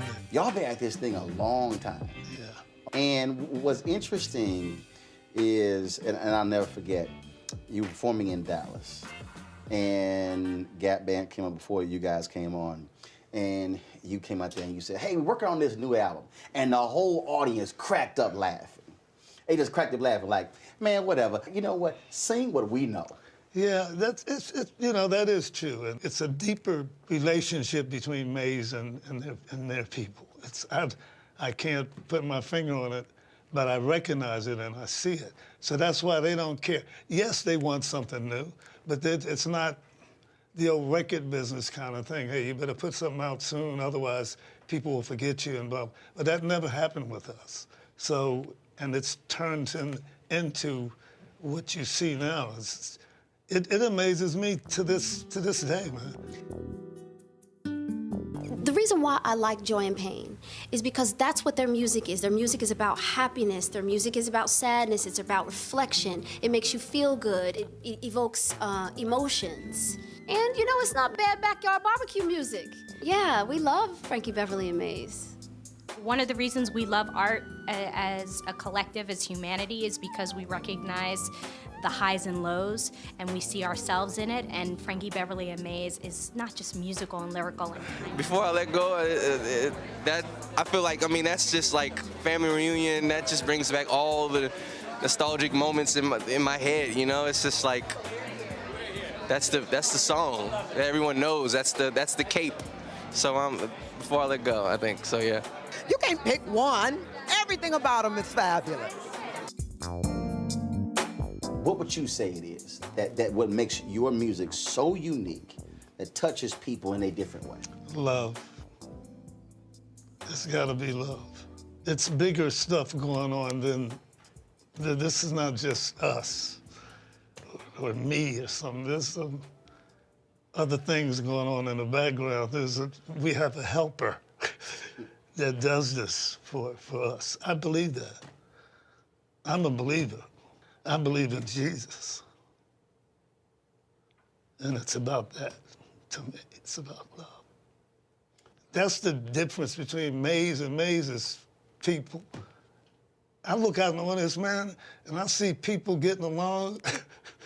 It just inspires and multi-generational. Just everything. You got grandmama and grandfather and their children and their kids' kids. It's just amazing, you know, and it's just enthuses me. I'm the ex-flower child. So this is like unbelievable to me. I don't know if there's another act. Oh, no. Ever this kind of thing has happened. Oh, no. I'm being, look, I've told people, I've said this. In fact, I remember when I was on CNN, I said it too. I said, white folks got the Grateful Dead, they got Fish, and there's Maze. I said, they funny. come into town, you ain't even thought about a new song, I'm going. And you know you're gonna party. And you can bring your kids with you. You know, you're not worried about folks being butt naked. Right. You're not worried about cursing. You're not worried about any of that. Right. You know it's going to be about an absolute good time. We're gonna get down. We're gonna have a good time. Well, there came like sunshine and the rain. Would you do it by yourself?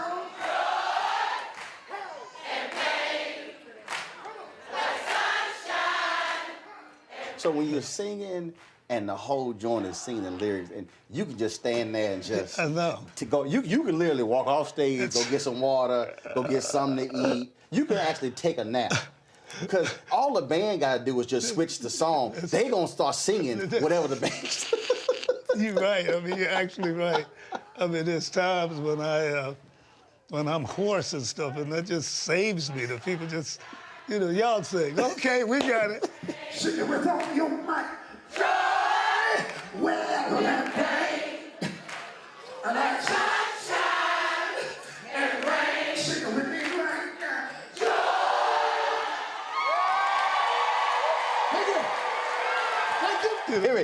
Y'all paid to come here and sing. It is. It's just unbelievable, man. It is, and it makes us work hard, and make us do everything we can to maintain this thing that we have. I love Happy Feelings, though, because it makes me happy. And I think, like Melinda said, it's their feel-good music. It feels good. It makes you happy. And that's what I want in my life. And I think that's why they have such longevity. It's like they've been around forever. They don't get old or anything. Happy Feelings. Happy feelings everywhere. It's one of those songs that makes you feel happy. When that thing comes on, it just automatically puts you in that mood, a good mood. And that's one of my favorite Frankie Beverly and Maze songs. Coming up, my conversation continues with Frankie Beverly. We'll chat about his musical roots and his early career years as a doo-wop singer in his hometown of Philadelphia. Folks, don't touch that dial. Simply amazing. A conversation with Frankie Beverly continues right here on TV One. I got so much in the Frankie line, man, growing up. I used to sing on the corners. They used to pitch me quarters and to sing. I sang every song, and they used to call me Lil Frankie.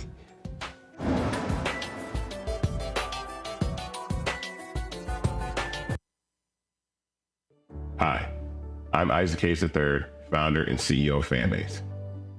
Fanbase is a free-to-download, free-to-use, next-generation social media platform that allows anyone to have followers and subscribers on the same page. Fanbase was built through investment dollars from equity crowdfunding from the Jobs Act. People just like you help build Fanbase, and we're looking for more people to help build Fanbase. We are currently raising $17 million in a Regulation A crowdfund on StartEngine. We've already crossed $2.1 million, but we're looking to raise more capital from people just like you that deserve the opportunity to invest in early-stage startups without having to be accredited investors. So right now, I'd like you to go to startengine.com/fanbase and invest. The minimum to invest is $399. That gets you 60 shares of stock in Fanbase right now, today. And then use Fanbase to connect with friends, grow your audience, and be you without limits.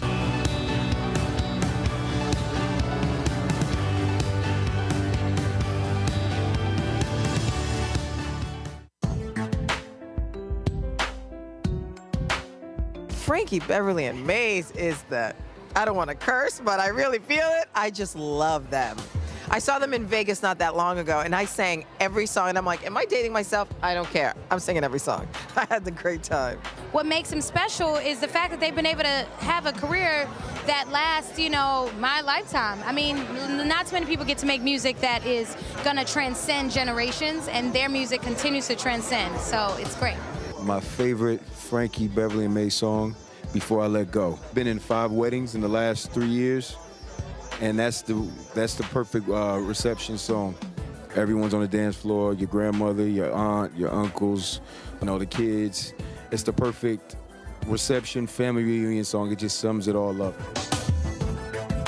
You said you are a former flower child. Yes. And people think in terms of Maze being a West Coast. But y'all didn't start off West Coast. Not at all. Where did this whole thing begin? Philadelphia, Pennsylvania.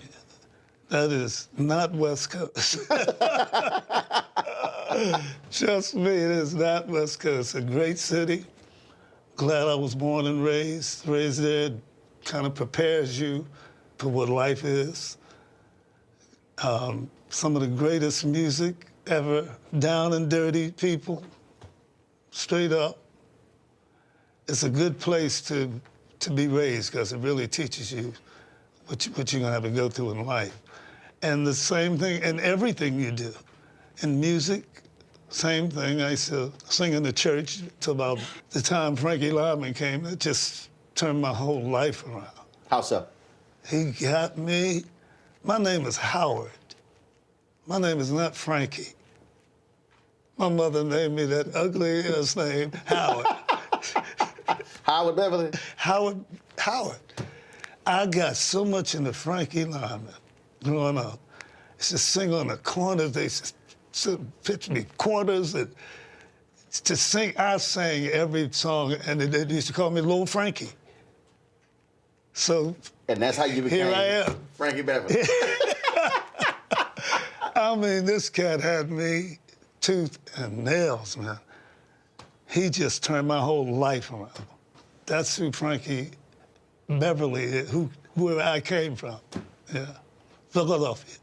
Chad used to be around the town. Grew up with Teddy and Harold Melvin and all those, Cat Patty, all of us. We had a little different kind of little thing, and went from we used to call the Butlers. Had that group for a while. Made some 45s around, pretty good records, but just nothing. After we got going through, as I say, come through them 60s, I got out of the singing group thing, and I decided, and as a matter of fact, the group broke up. The Beatles broke us up. Some of the guys wanted to say, the Beatles made some of the guys in the group, the singing group, think that we should all grab an instrument and do it. Just like I said, you guys crazy, So it really broke the group up. I was sitting around, I was living with a pimp, as a matter of fact. You were living with a pimp in Philadelphia? I had to, my father, He's like, this singing stuff ain't it? I quit a job, boy. I quit a job that he got me. Oh, yeah. And because we rehearsed late that night before I could get up and... Oh, yeah. Man, he found out about that when he got home, man. He came in. I said, but Dad, I want to sing. Go upstairs, pack your bags, get your behind. I'm telling you, my mother was, look, you ain't gonna put that boy out there. Go upstairs, I'm telling you, man, and put me out, man. When Daddy said, we already gave his name up, so I ain't putting our son out. They put me out, man. I don't care. I'm proud. But this man, if it wasn't for him, I learned what he meant. I learned what he meant. You know, they coming up in the time, you better have a job, man. And that's all man, you better have, you know, I know you can sing, but, you know, and I had to learn that. And I learned it. Me and my father got tight as you could be. Took him to Europe with me. We, you know, you live and you learn, man. I mean, I like a lot of their songs. I think it's impactful because it speaks to so many generations. I mean, they can work the same album on tour for the next 20 years. And it's great melodies, it's real music, it's kind of where it all started. You know, Frankie Beverly, the white hat, the white slacks, you know, you can't go wrong with that. I grew up on that. That's how I got here, probably. I've been to several Frankie Beverly concerts, and, you know, at that point, when everyone starts singing, it becomes Frankie Beverly karaoke. I just think that his songs are just fun. You know, they're fun and they're vibrant, and you just want to have a good time. I think he represents that. Does it ever cross your mind what you would be doing if you didn't sing? Very little.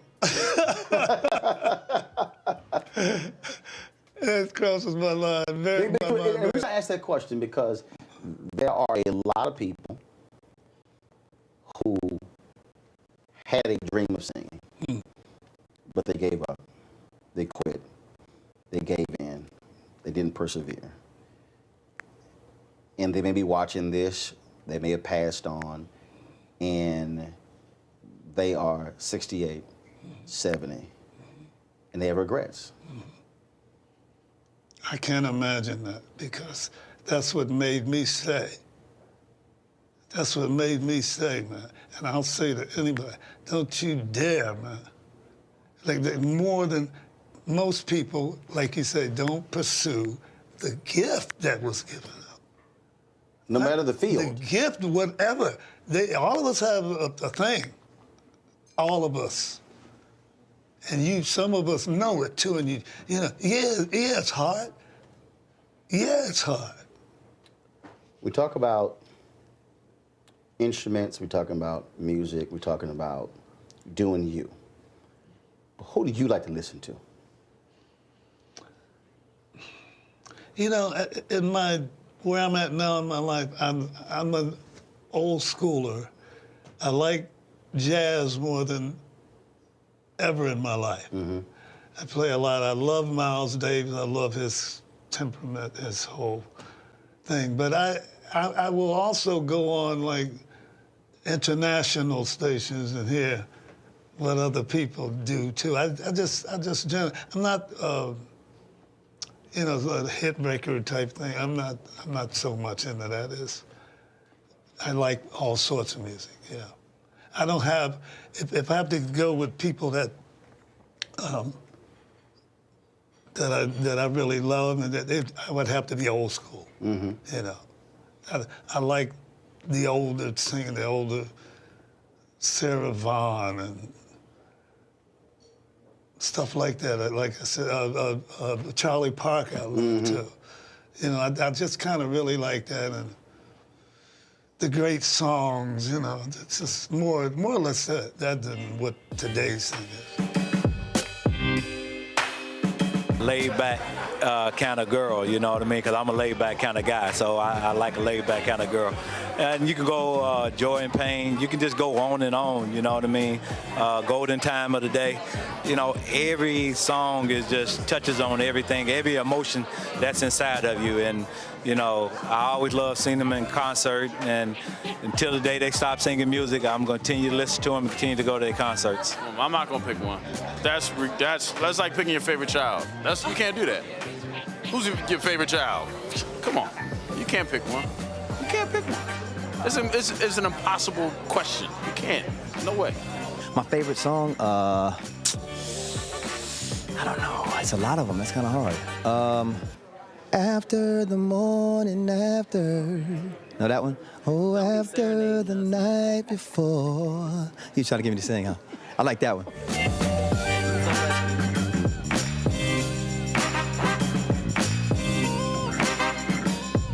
Next, the conversation heats up when Frankie Beverly breaks down being broke.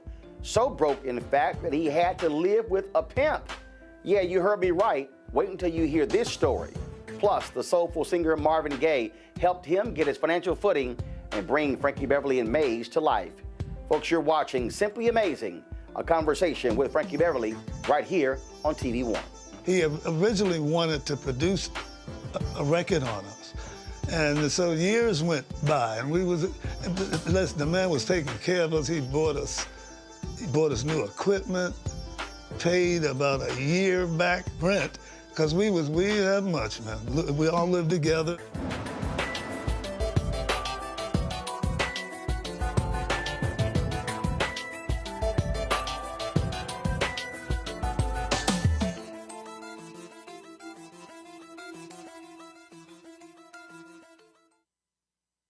What's up, y'all? Look, Fanbase is more than a platform. It's a movement to empower creators, offering a unique opportunity for everyday people to invest in Black-owned tech, infrastructure, and help shape the future of social media. Investing in technology is essential for creating long-term wealth and influence in the digital age. The Black community must not only consume tech, we must own it. Discover how equity crowdfunding can serve as a powerful tool for funding Black businesses, allowing entrepreneurs to raise capital directly through their community through the Jobs Act.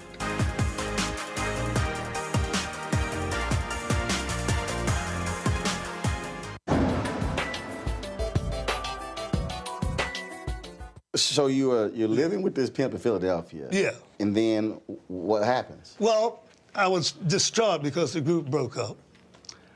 So I didn't know what to do. He was a drummer, old drummer. This was an older guy. Right. Cared about me, really good, good guy.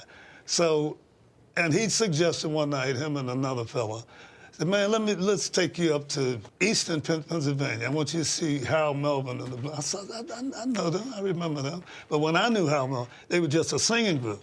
You knew it from the neighborhood. From the neighborhood, not on stage. Yeah, not on stage, but they were singing like the Dells. And sing things like that. And he had 4 singers up front and a 4-piece band. So after I left there, it gave me this inspiration to do what you basically see now, a band behind us singers. That's kind of was designed around what I learned from Harold, and that was the first time I had seen basically that in this R&B thing. Harold and them had this set up too, and it inspired me to depths, man. Because I was like, the group broke up, I was, man, being whatever. And them cats, man, get up off your behind, man, get this thing together. And I put together 3 up front and 3 in the back. And you were called? I'd still called it the Butlers, though. Okay. Because it was my name. Right. So we went on, worked clubs. That's that act that went up and down the East Coast, and it made me stay true to that. Yes, as it went along, it got better. We decided to do this, we decided to do that. And now suddenly we changed the name to Raw Soul. So Raw Soul. Raw Soul. And then you have an encounter with the sister of... Yes, Marvin Gaye. We were playing it in San Francisco, went from Philadelphia to San Francisco, chasing a little dream, went out there, starved almost to death, But we still working in clubs. She came in and saw us, really loved us, told us Marvin was interested in a band backing him up that could open up a few songs in the front of him. So I told him, well, I'm not interested in backing him up, but I'd sure like to get this opened in the thing in front of him. Right. So, and out of left field, one day we're playing, and he's sitting in the audience in the club too. Really little club. And just loved us, man, just a sweet man. The Raw Soul thing, he said, man, that's the ugliest last name I've ever heard in my life, man. Change that ugly name. You're not gonna make it with that. So Marvin Gaye says, y'all gotta get rid of this name. Right. Now, well, y'all saying, look, we know you Marvin Gaye, but man, we like our name. Or did y'all say? Yeah, a little bit, but we were willing to change it. Some clique said, this is Marvin Gaye. Yeah, we were willing to change the name, So So how did you come to Maze? Tossing names around, tossing names. It must have taken months. Is it Frankie Beverly and Maze, or is it Maze featuring Frankie Beverly? What is it? It was originally Maze featuring Frankie Beverly. But because of what we are, we're a unit. People know we're a unit. People can say Frankie Beverly, they still mean Maze. They say Maze, they still, but it's worked out. I asked the question about the name because whenever I look at a lot of the unsungs on TV One, man, so many groups broke up because of ego. Right. Well, we didn't like so-and-so getting out front, getting all the shine and the publicity. And I'm sitting there going, man, look, if y'all getting paid. Yeah, me too. It does not matter. Yeah. How did y'all make sure you didn't have that drama, or did you? Where it was kind of like, well, you know, Frankie Beverly and Maze, we the band, and he out there. Versus, look, man, we all getting this check. Yeah, I didn't have that. I mean, it was basically something I put together anyway.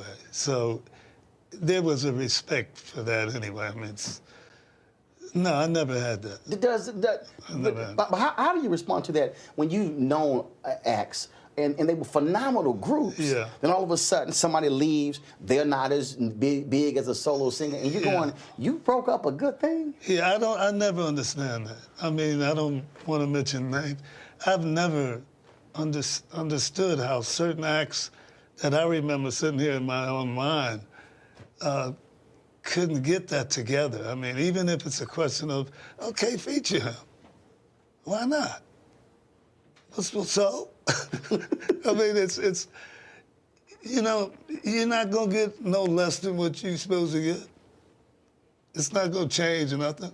It is what it is. Usually those things work themselves out. So Marvin Gaye basically touches you guys, anoints you guys. Yes. Then all of a sudden, what happens? Now you got your name.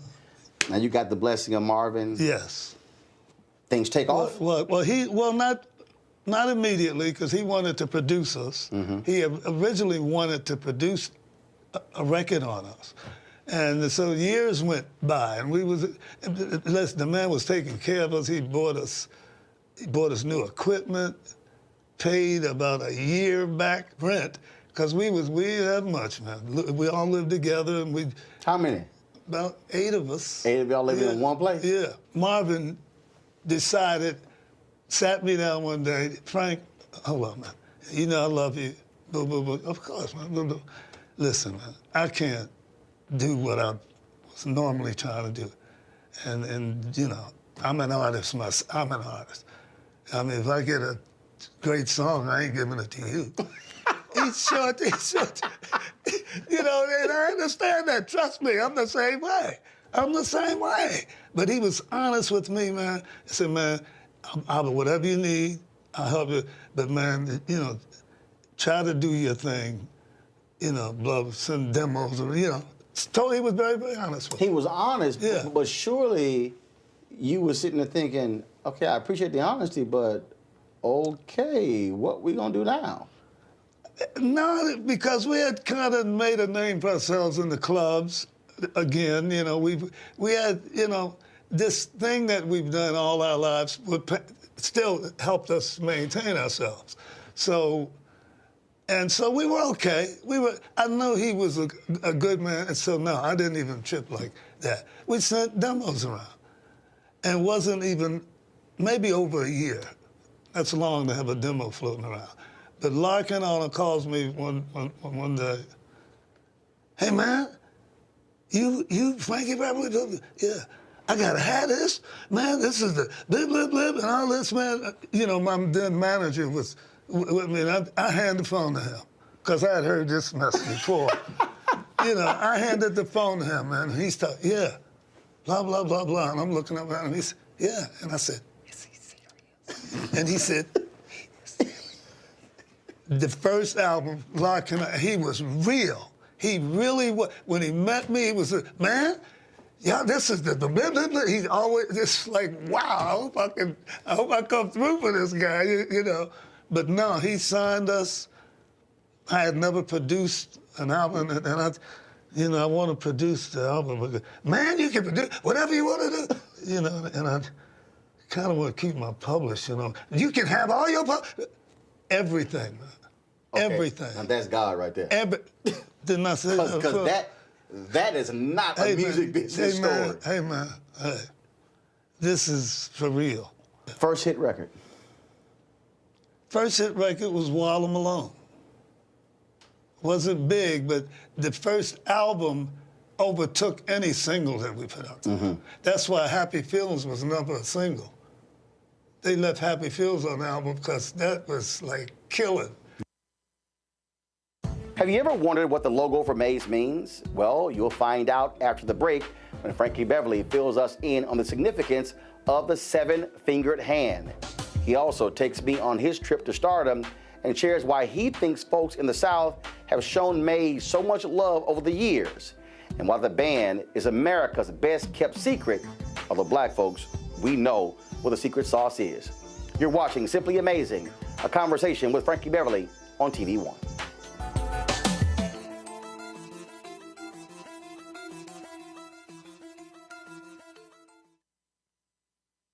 Hi, I'm Isaac Hayes III, founder and CEO of Fanbase. Fanbase is a free-to-download, free-to-use, next-generation social media platform that allows anyone to have followers and subscribers on the same page. Fanbase was built through investment dollars from equity crowdfunding from the Jobs Act. People just like you help build Fanbase, and we're looking for more people to help build Fanbase. We are currently raising $17 million in a Regulation A crowdfund on StartEngine. We've already crossed $2.1 million, but we're looking to raise more capital from people just like you that deserve the opportunity to invest in early-stage startups without having to be accredited investors. So right now, I'd like you to go to startengine.com/fanbase and invest. The minimum to invest is $399. That gets you 60 shares of stock in Fanbase right now, today. And then use Fanbase to connect with friends, grow your audience, and be you without limits.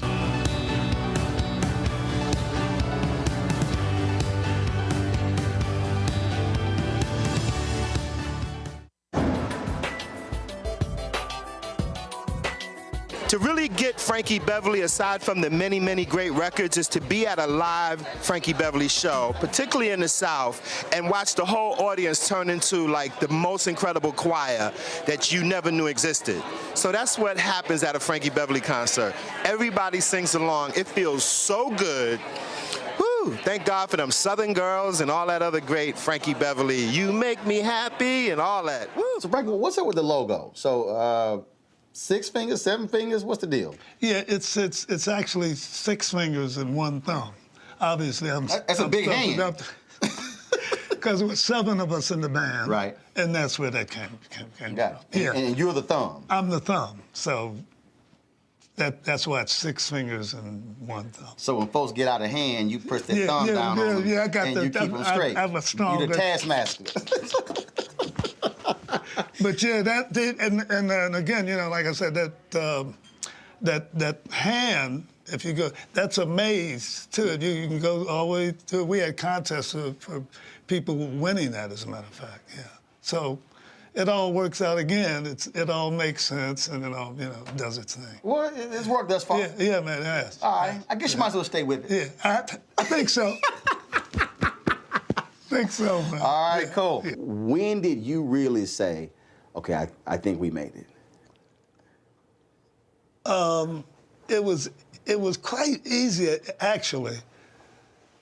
After about 3 months, maybe 2 months or something, I went down to the office down in the Capitol building, and I met with Mark. And, we were just talking, hey, man, you ready to do a promotion tour? We get ready to put something, blah, blah, blah, blah. And he asked me, he said, how many records do you think you sold so far? Because I wasn't hearing a lot up in the Bay Area. Mm-hmm. I wasn't hearing it a lot. So judging by that, a couple thousand, 4,000 or something like that. He said, man, you just sold about 200,000 albums in New Orleans alone. In New Orleans, the record had sold about 400,000 at this point.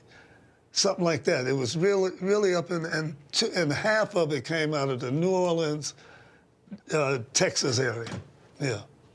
So I was blown away with that. I had no idea what that was. What is it about that? Because there has always been this unbelievable love affair between New Orleans and Mays, and you're right, Houston and Mays. That's right.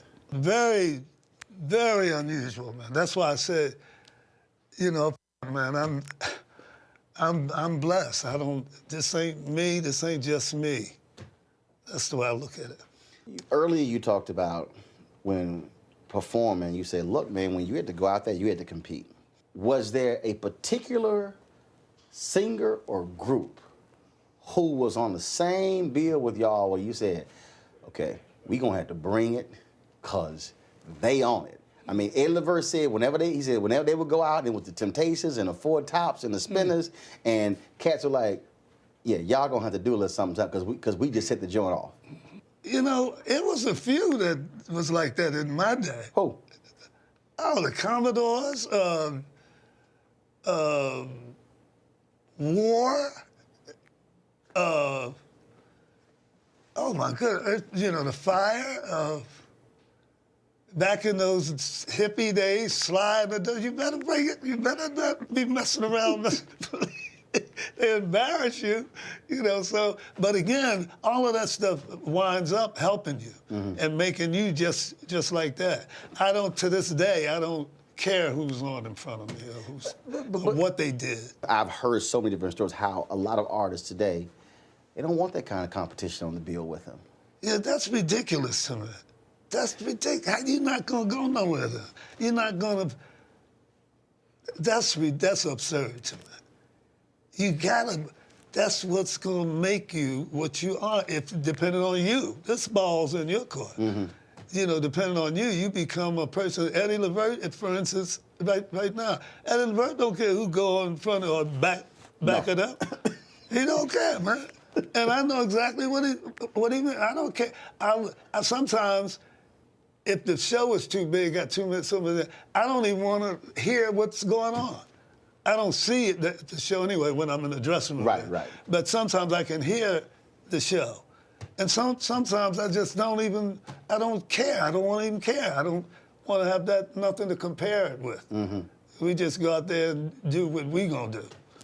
But I believe that most of us have this same gift, a gift that they can do that would change their whole lives if they hung in there. I believe that to my heart. Is there any one song that y'all have done that has meant more to you personally? One, no, but there are some that stand out to me. Such as? We Are One stands out to me. For just the title tells you why. Right. I believe that to my heart. We're all the same. Stop the whatever. Coming up, Frankie Beverly tells me what sultry songstress he would love to share the stage with, and also chats about his unique connection to soul diva Anita Baker. Plus, he'll tell you why she's really upset with him. More of Simply Amazing, a conversation with Frankie Beverly right here on TV One.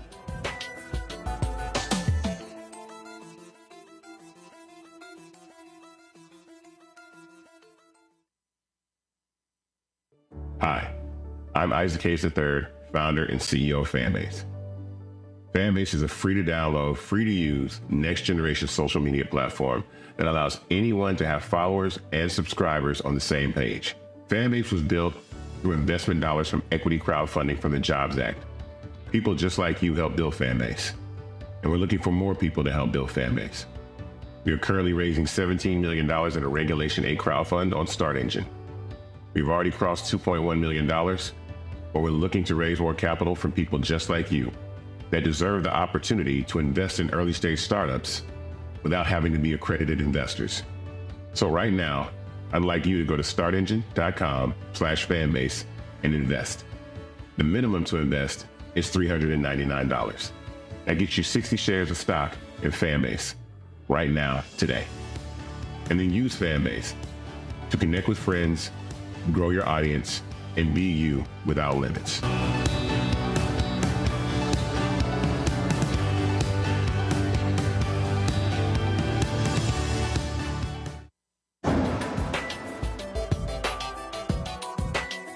Is Is there anybody you've always wanted to do something with musically, you haven't had a chance to do so?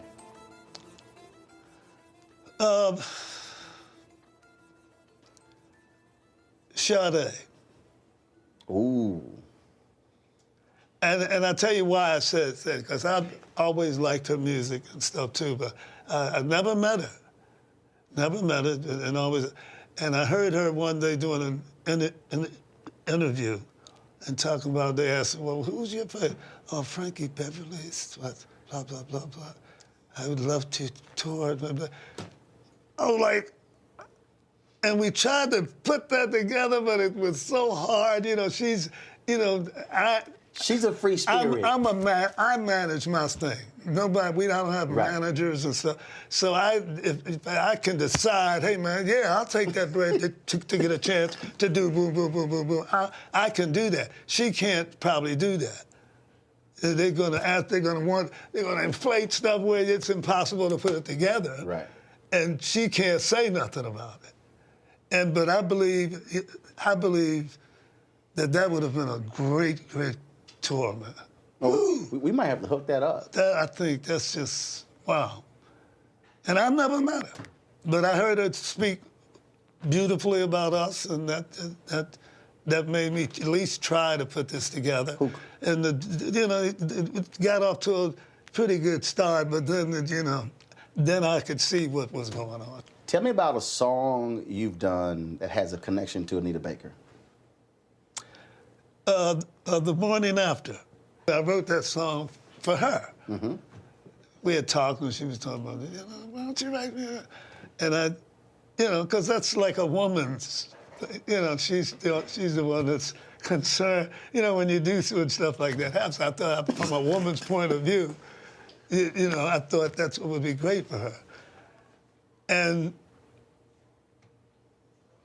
when I got it together, I thought of what Marvin told me. See, you're like, I ain't giving her this song. I thought Marvin said the same. He said, man, if I got a great song, man, I ain't giving it to you. And I did the same thing, man. And it really bothered our relationship for a while. She didn't appreciate that at all. But I swear, man, that's what happened. Wow, man. Have y'all made up since? Yeah. Not like it used to be, though, but we have. But that's I did the same thing Marvin said. I sure did. Yeah. And she would have killed it too, But you killed it. Yeah, it was still nicely done,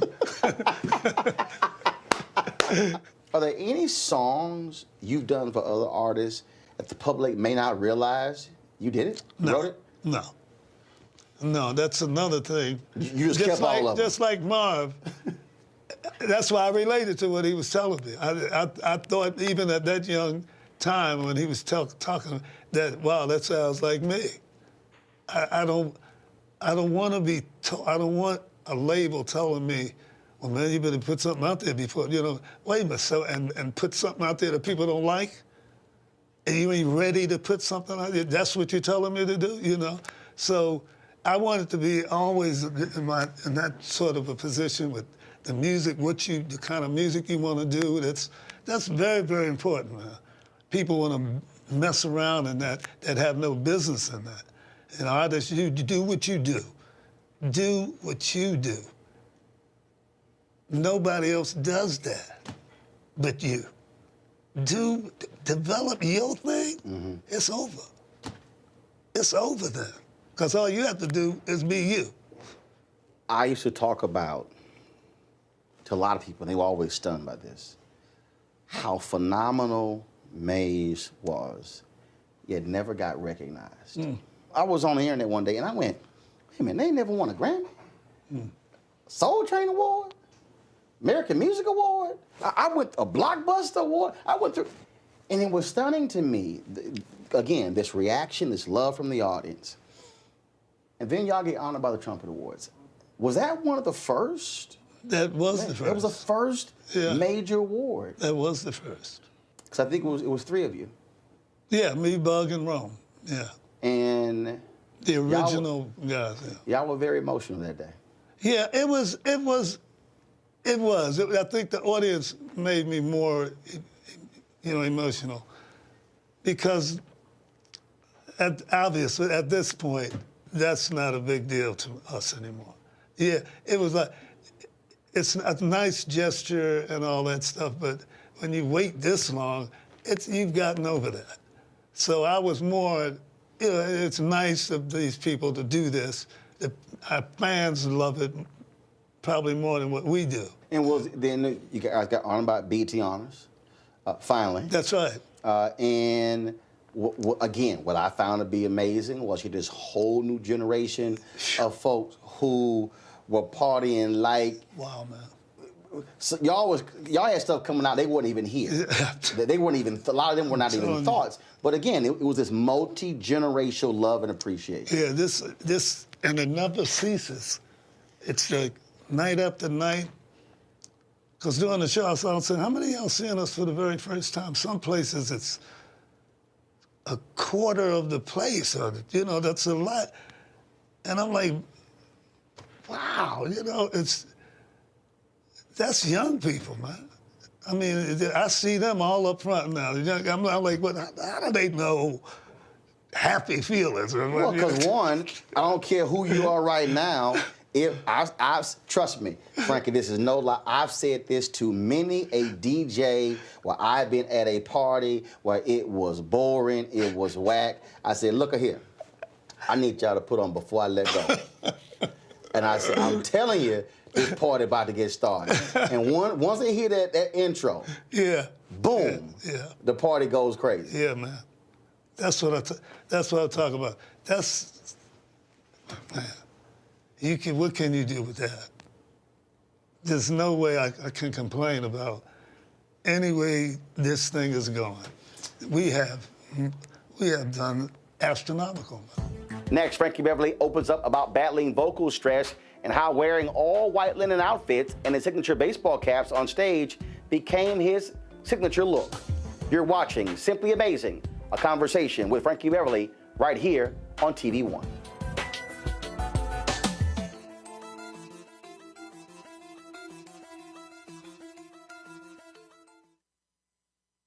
What's up, y'all? Look, Fanbase is more than a platform. It's a movement to empower creators, offering a unique opportunity for everyday people to invest in Black-owned tech, infrastructure, and help shape the future of social media.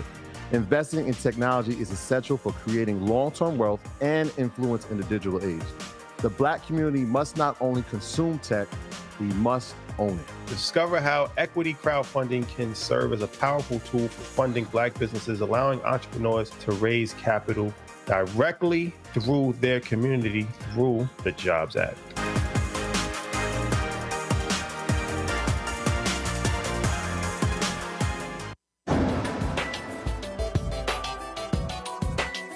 You've had to battle health. Your voice, that's your instrument. That's right. I interviewed Harry Belafonte when we talked about this when he had surgery and how that caused him to lose his voice in his singing career. Lionel Richie talked about that as well. That is that's a scary thought for a singer, and you've had to battle through that. I've been blessed enough to almost been given this Billie Holiday thing. Billie Holiday had a wonderful, beautiful voice too. But her biggest music came when she didn't have that voice anymore.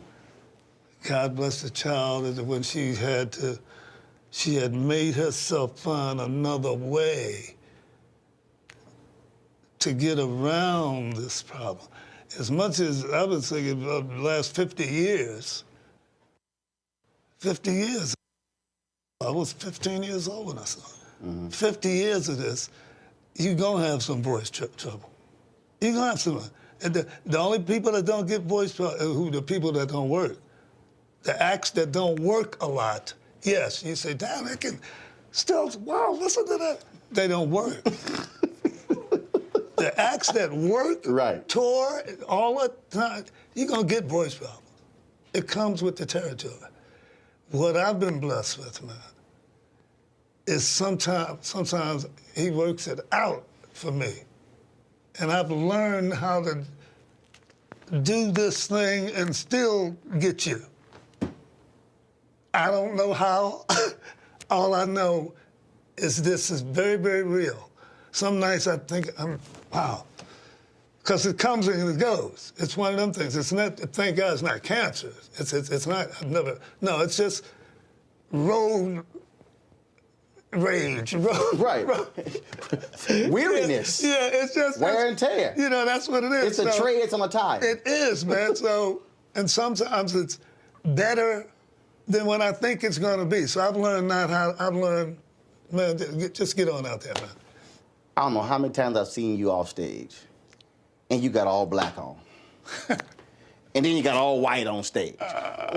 Wait, are you planning this thing?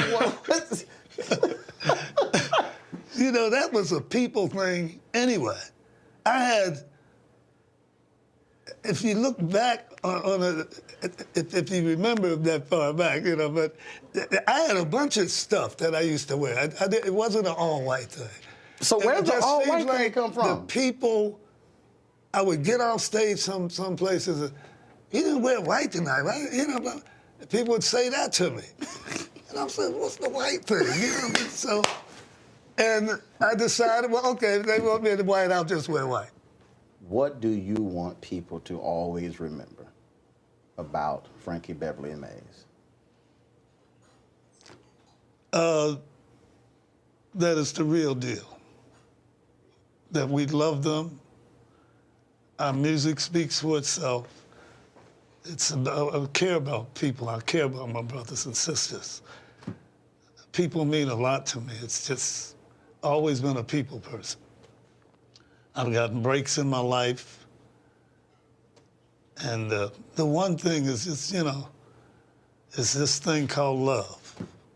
And I ain't trying to be this corny kind of, I'm talking about love, real love.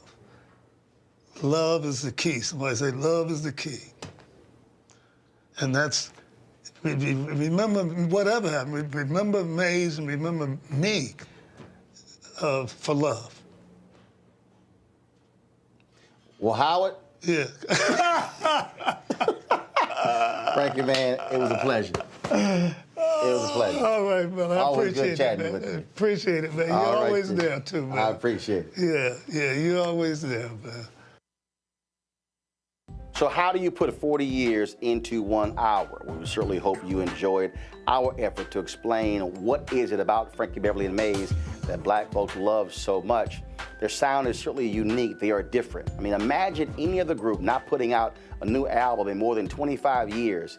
And no matter where they go, folks still show up and pack the joint out, wanting to get tickets to sing and dance to all of their music. We got one more treat, though, and that is, it was at the 2017 Tom Joyner Fantastic Voyage Cruise when the DJ played Before I Let Go, and he came out to the dance floor to sing to the song while he and I danced together to one of his signature hits. Have a great night, and be sure to tune in to TV One's News One Now every day, 7 a.m. right here. Have a great one.